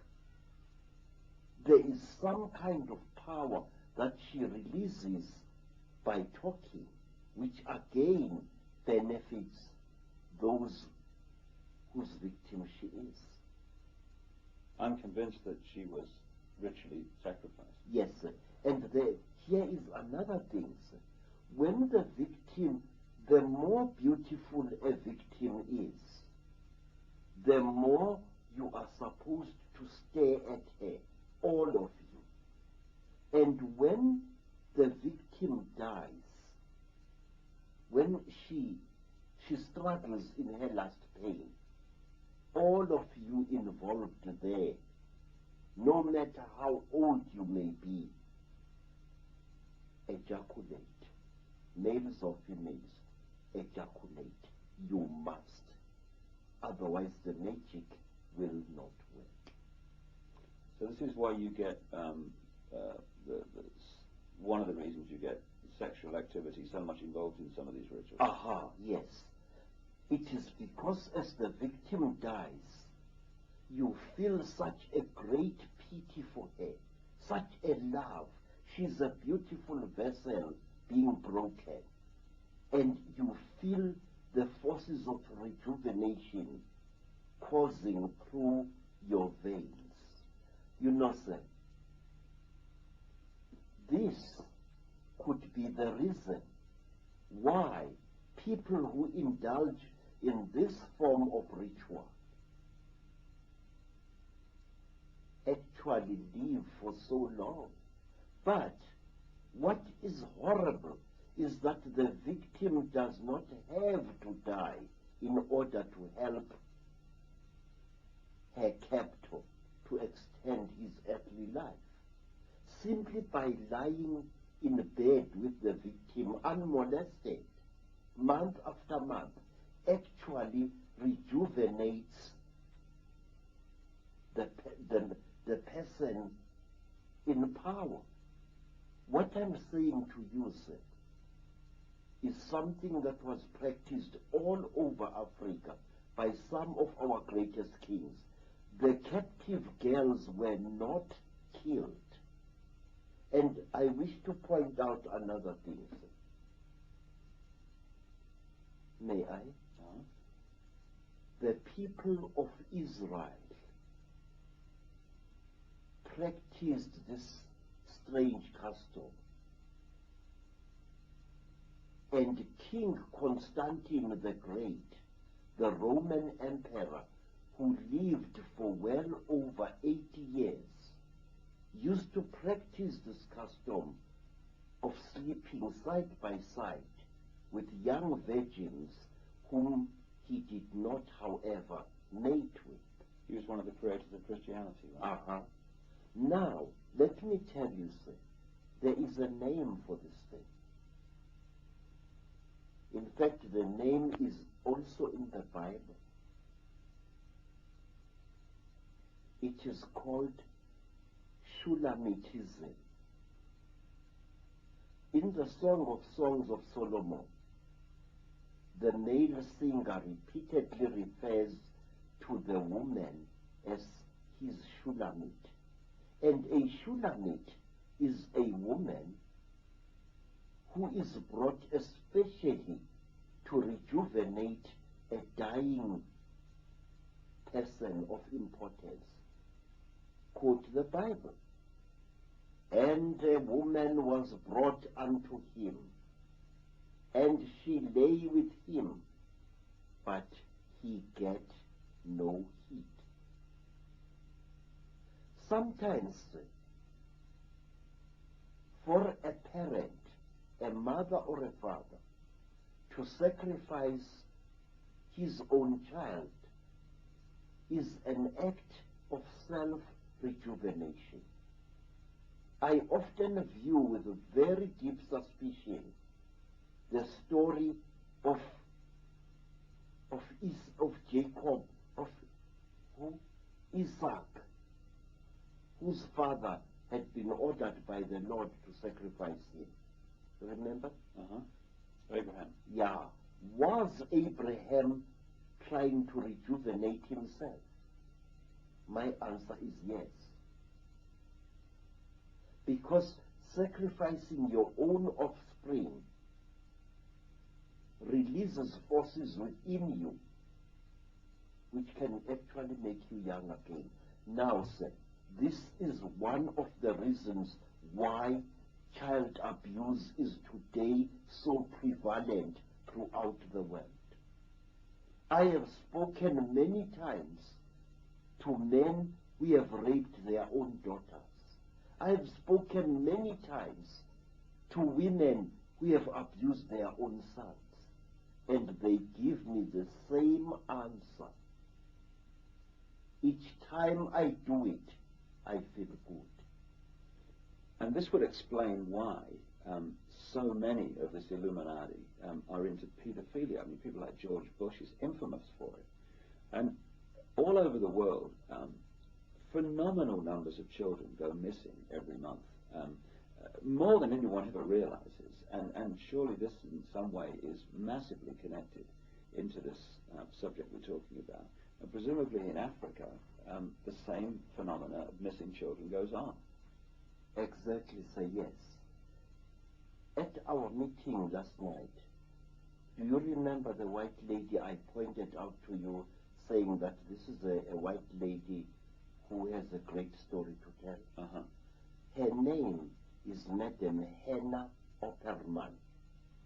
She is the mother of a Spanish-speaking girl who was hired by an Afrikaans language magazine called Huisgenoot in order to trace several children who disappeared mysteriously in South Africa. I also was involved in attempts to trace these children, most of whom were white and some of whom were black. All these children had one characteristic in common. They were either budding psychics or they were leaders in sports and other subjects in their particular school. And they were not chosen, say, at random. They were carefully selected by someone. One day, a white friend of mine prevailed upon me to try and trace one of the missing children. The child had been kidnapped earlier that day, and the news had come on the radio. And I was able to sit in a dark place and to concentrate fiercely on the photograph of the missing child.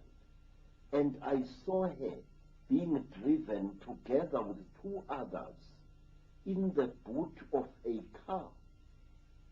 And sometime later, that car, which was driven by 4 men, 3 white and 1 of Hindu appearance, stopped somewhere in the veld, and the children were brought out of the boot of the car. But one of the children, the very child we were seeking, had become very, very ill because of lack of air. And this child we followed in spirit. We found her that she was being taken along a highway that goes into Natal from the north. And then she was taken along that highway until her captors reached the coast, and there she died, and I clearly saw her body being buried in sea sand. What happened to the other two children, I do not know. But I can tell you, sir, that after that, I totally refused to get involved in this terrible thing. Why? Because I had seen in visions the faces of the leaders of this satanic kidnapping of children. And some of these leaders were men whose names were very big in South Africa indeed. How many children go missing in Africa, say every month? So I learned from a gentleman with a very logical mind, a gentleman who later told me that he was a Freemason, or he is a Freemason, that well over 4,000 children disappear in South Africa every month. Okay. When you were talking earlier about human sacrifice and longevity, it's quite a thought, the number of Illuminati people who have come up in my research again and again, who live remarkably long lives. People that come to mind, and not just long lives, but fit lives for most of it.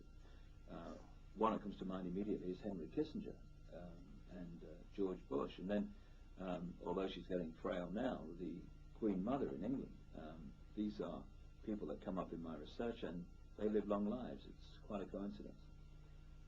You know, sir, in this life there is no such a thing as a coincidence. I know. These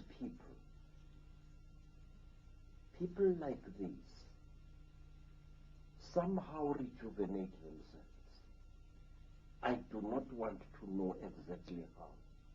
But when you see a man like Dr. Kissinger, a man who seems to be a very rock of immortality, a man who has changed little since the days of the Second World War, the man who was the leader of this man, namely President Eisenhower, is dead long ago, but Kissinger is still alive, going strong.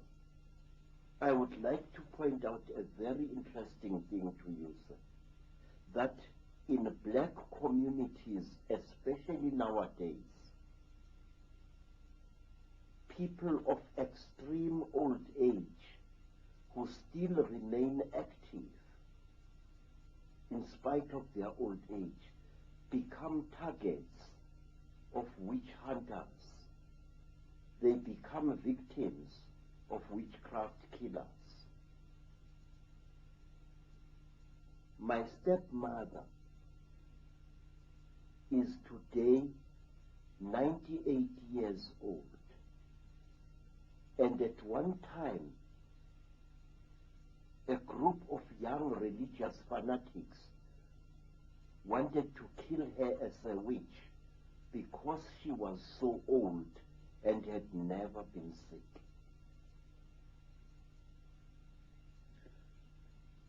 Does it frustrate you, Credo, when you look across this history of Africa that we're talking about to the present day, at how at times the black people of Africa have allowed themselves to be manipulated so often easily? Yes, sir. It makes my heart to bleed, but at the same time, this is one of the proofs of the fact that in this world we are not the masters of our own destiny. This is one of the proofs that in this world we are controlled by forces far greater and far more ancient than we are. nations are caught by these creatures, whoever they are, at a time of weakness. Nations are caught at a time when they are either emerging from major wars or at a time when people are coming together to form a new nation or a new tribe or a new clan. And that is where the terrible cheetah will catch them. You've had a remarkable life, not least because of the horrendous things that have happened to you. But there was one story you told me about what happened, I think it was in Soweto, Yes. which encapsulates not just how easy it is to manipulate black people, but how easy it is to manipulate all people, because this is how it happens. When a journalist misquoted you and people believed it. Could you tell us that story? The story is very simple, sir, and my life is just an ordinary life. First of all, after the Soweto unrest of 1976, all of us who had been supervisors in various municipality installations which had been damaged during the unrest were called before a judge in Pretoria. The name of the judge was Justice Seli. Seli wanted all of us to give him a clear report of what we had seen take place and how the installations we were the supervisors of had been destroyed during the unrest. Many people were afraid of speaking at this inquiry, which was called the Seli inquiry. And we were promised that our names would remain anonymous. But when the inquiry was on, I noticed reporters at the inquiry in a place where they were not supposed to be. If the inquiry was to be held in camera, why then were there reporters there? And amongst the reporters was a white woman, Helen Zille. Now, I spoke to the judge, answering his questions, and then I said to the judge, protection for workers in Soweto is completely inadequate.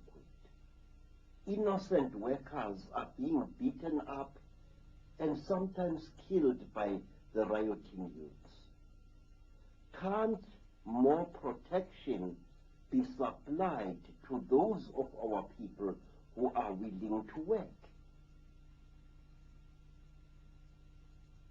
And this white woman went on to write in the Rand Daily Mail newspaper that I had said that the army should be called into Soweto to quell the unrest.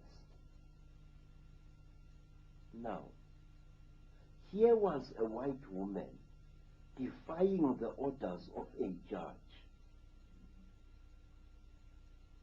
breaking the law with impunity almost. Of all the people who testified in that place, some of whom said worse things than I said, only my name was betrayed. And after that, my home was attacked by 500 or more school children. It happened in September 1976. My wife was raped. My children were beaten and injured. How they managed to escape, I don't know. And I was stoned and stabbed many times. And when I was lying on the ground completely helpless, petrol was thrown over me. And that was when I knew fear, sir. Because we African people believe that if you are burnt to death, not only is your body consumed by the flames, but your soul is destroyed as well.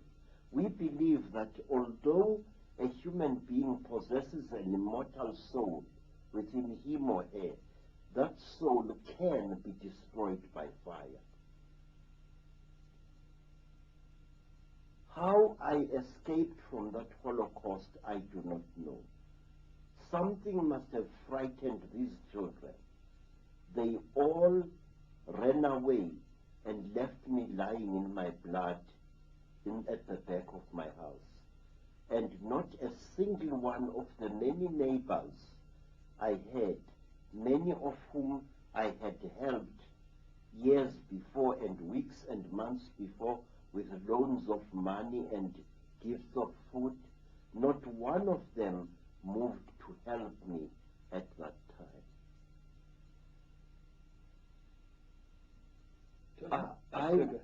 I was taken, I managed to crawl to a municipality yard, and there I hid in a corrugated iron shack until nightfall. And then a man came to see me there, and this man drove away a gunman who had come in there into that yard to finish me off. And this man took me through a hole in the fence to the house of a Sangoma, who is one of my followers. And that Sangoma, at great risk to her life, hid me under her bed until the police came to take me out of there. I was covered with wounds, and a broken knife was lodged in my body.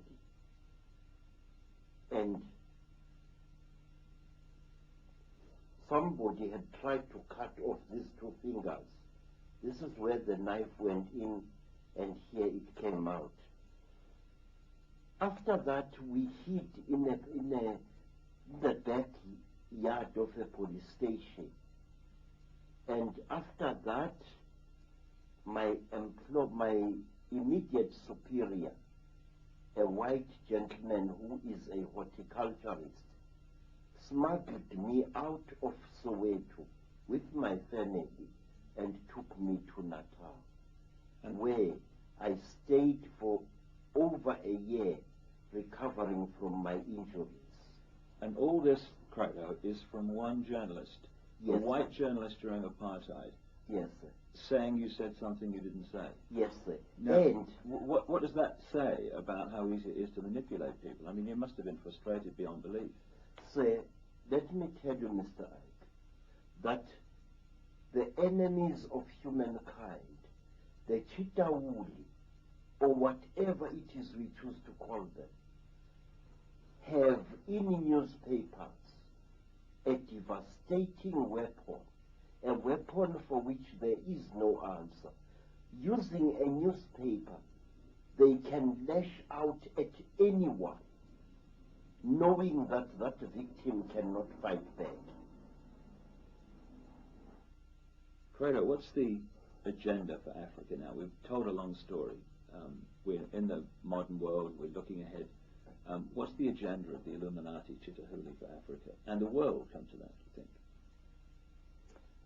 It appears from what I see happening all over Africa that the Chitahuli are depopulating or destroying those countries in Africa which, left to themselves, could become the bread baskets of this continent. The Sudan is being destroyed. Angola has been obliterated. Mozambique has been destroyed. But wait, the countries as such have not been destroyed. Only their populations have been obliterated or brought to the edge of extermination. Why? What do these creatures want? I feel that the answer said they want to alter human society by wiping out certain races of humankind and leaving others alive. I think that Africa is being depopulated deliberately in order to enable the future dictators of this world to get at Africa's minerals without bothering to pay anyone for those minerals. In other words, the minerals of various countries, things which appear more important to the Chitauli than human lives, are being cleared so that they can be, continents are being cleared, countries are being cleared of people, so that people, whoever will be in power afterwards, will be able to have access to Africa's huge oil, coal, uranium, gold, and diamond deposits without having to pay any African ruler for those minerals. In other words, we are reaching a point where the minerals that come out of the ground will become the property not of small nations like Africa and the many nations that are inside there, but of the huge global government which is on the cards and which is being built now. Is that why so much violence, both individual violence on the streets and between tribes, between groups and between countries is going on? Yes, sir. People, it seems to me that it is the decision of the Chitauli to accelerate the destruction of as many human lives as possible. At the same time, to leave the minerals as well as other natural resources intact for the future rulers of the world to consume. I view, say, with great unease a phenomenon which has been gaining ground in Africa in recent years. There has been planned and actually built in several parts of Africa things which are called peace parks, huge game reserves which border on certain countries. For example, the Kruger National Park in the Eastern Transvaal borders on Mozambique, and now I understand that the Kruger National Park is to be duplicated, this time in Mozambique, which is very interesting indeed, in that where the new duplicate park is going to be established, it is one of the areas where, especially during the Rhodesian War, some of the heaviest, deadliest fighting and massive dispersion of tribespeople actually took place. And there are a lot of game parks down the Rwandan border and other countries like that where people came in to cause the problems there and the genocide. Yes, sir. It's very strange. Somebody, I think, I don't know who, and quite frankly, I don't want to know. Because it's no use talking about an enemy you cannot throw a weapon at. I don't know who is planning this thing, but these game parks are being established at a huge price, a huge cost in human lives. These game parks are being established at the expense of the nations in whose countries the parks are. Why? Not only that, while Africans allow themselves to be manipulated by these enemies of humankind, while Africans fly at each other's throats like enraged hawks, there are specially trained men and women who are being infiltrated into the warring African countries and who continue mining Africa's minerals as if there was no war taking place. And these minerals are being taken out of these countries in huge convoys of heavy vehicles. I've seen this several times. While the war in Southwest Africa, Namibia, was being fought, there was huge smuggling of minerals such as diamonds and so on. The same is happening in Angola. The same is happening elsewhere. The name that comes up, of course, in terms of so many environmental parks or game parks, there are United Nations agencies which speak for themselves, but there's also so-called environmental groups like the Worldwide Fund for Nature. What's your feeling about the way the environmental movement is being operated? The Worldwide Fund for Nature, of course, is headed by Prince Philip, of whom I would certainly not buy a used car, or from whom, and Prince Bernhard of the Netherlands, his friend, two of the bloodlines. Since that fund was established, African animals are being exterminated at an even greater rate, believe me. In the Eastern Transvaal, some farmers have broken down fences between their farms and have made their private game parks into one huge thing. But when you go into these game parks and you get off the vehicle and you walk a short distance by foot, you notice a very disturbing thing. One, you see no recent animal tracks anywhere around you.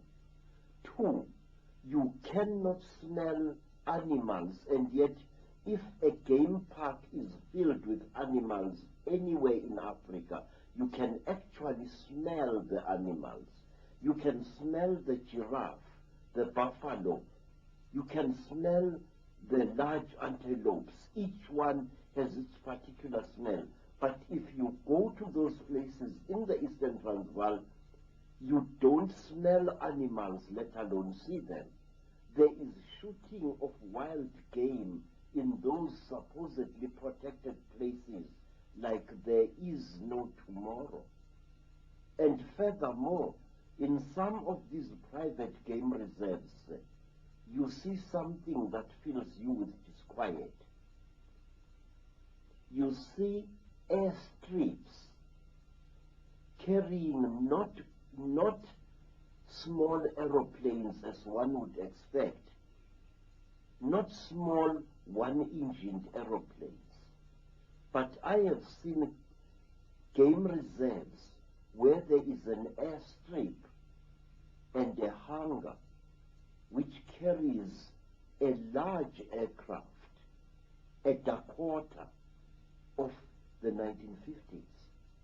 What is a gamekeeper doing with a heavy aircraft like that? What do you think the agenda of the Worldwide Fund for Nature is? I think, sir, it's an exercise in cynicism, an exercise in utter hypocrisy. And it doesn't surprise me that the leader of this fraud is a man whose eyes are like those of a reptile, a man whose lips look as if they were sculptured with a cutthroat razor. What is the answer, Credo? What do people need to do to stop this agenda becoming reality and to turn it round and create the kind of world we want to live in? Sir, I do not have any ready-made answers to your question, but I will tell you this. Our first duty is to make the whole world, the whole of humanity, aware of the threat facing it. Such is the blind spot in our brains that when people threaten us publicly that they are going to exterminate us and our entire nation, we don't take them seriously. For example, this threat to Africa is visible to everyone with a little thought, but it is so monstrous, so huge and so fearsome that our conditioned minds refuse to accept this. Now, in England, sir, there is a deadly-looking animal which I once saw. That animal is really a little wizard or a witch. It is a sleek animal whose body is very flexible. The English people call it a stoat. Stoat. Yeah, a stoat. Now, when that animal chases a rabbit and corners it, the rabbit stops and freezes, and it looks at the stoat with totally hypnotized eyes.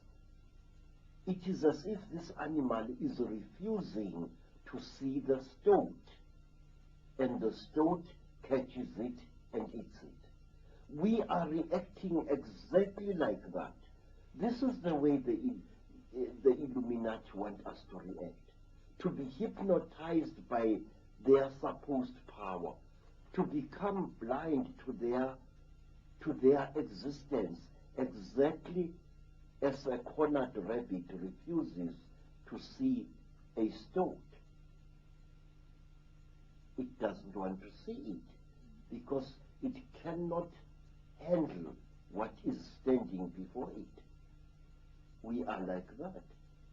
And we must stop this stoaty mentality.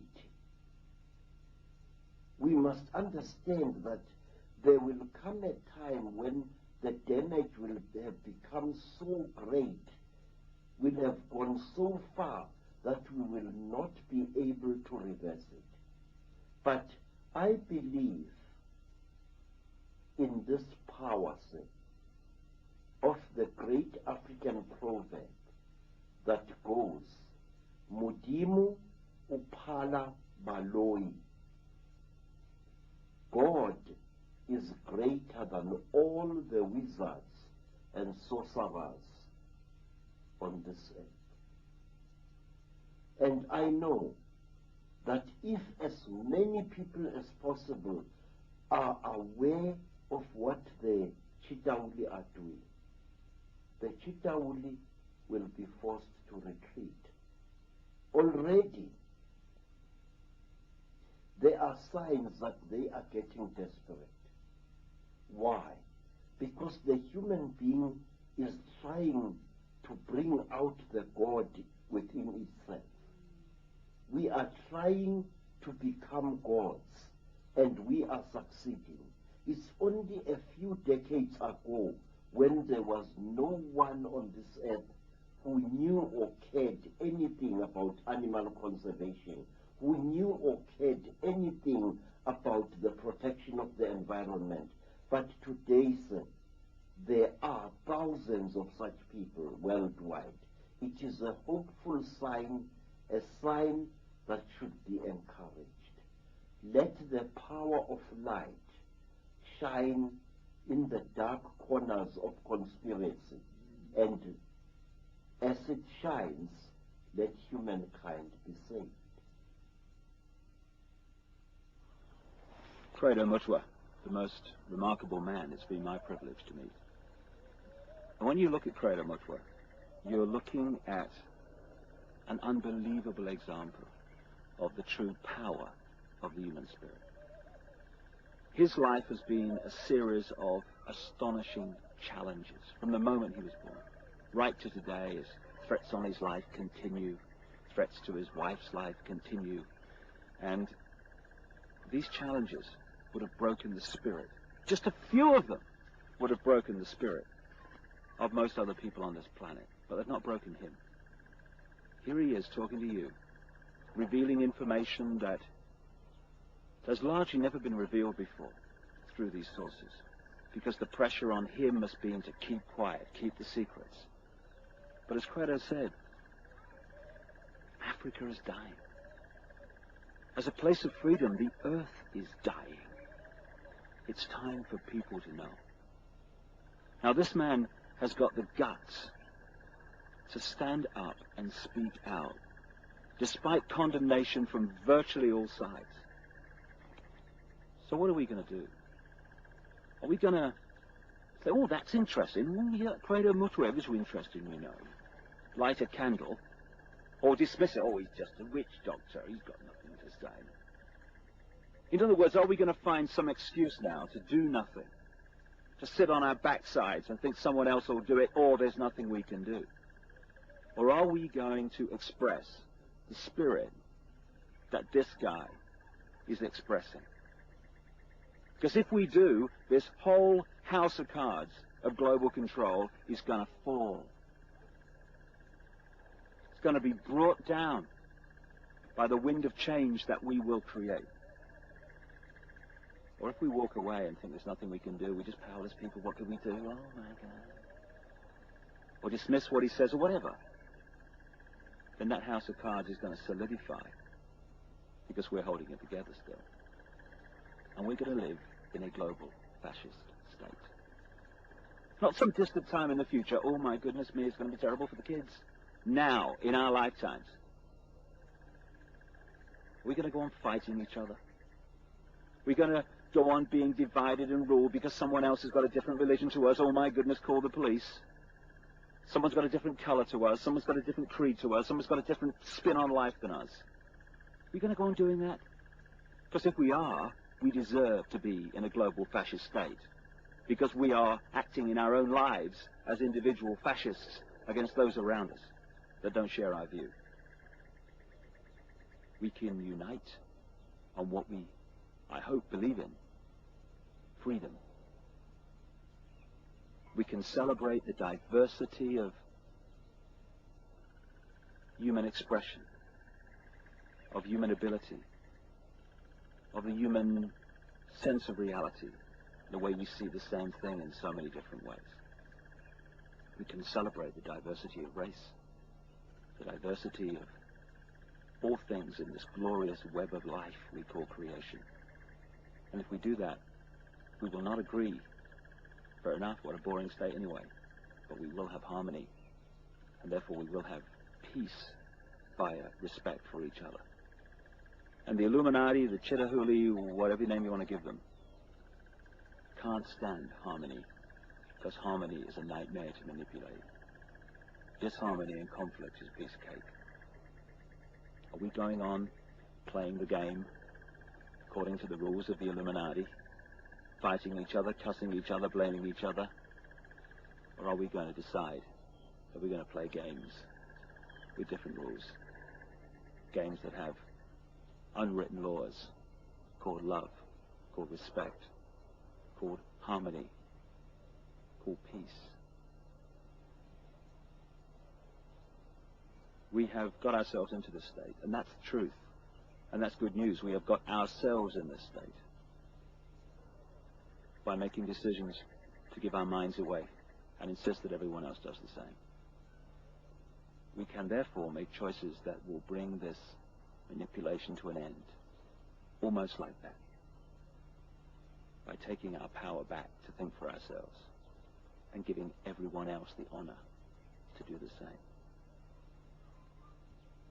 Are we going to choose love in its true sense, or are we going to choose fear? The choice is ours. It always has been. And the consequences for one or the other, in terms of our future, are immensely, immensely difficult. Credo Mutwa has shown the kind of spirit necessary to bring an end to this nonsense. If the rest of humanity shows a fraction of that, we have got nothing to concern ourselves with, because this world is going to change from a prison to a paradise. It's just a choice. I know which one I'm going to make. How about you? Hope you've got something out of it. Thanks for watching.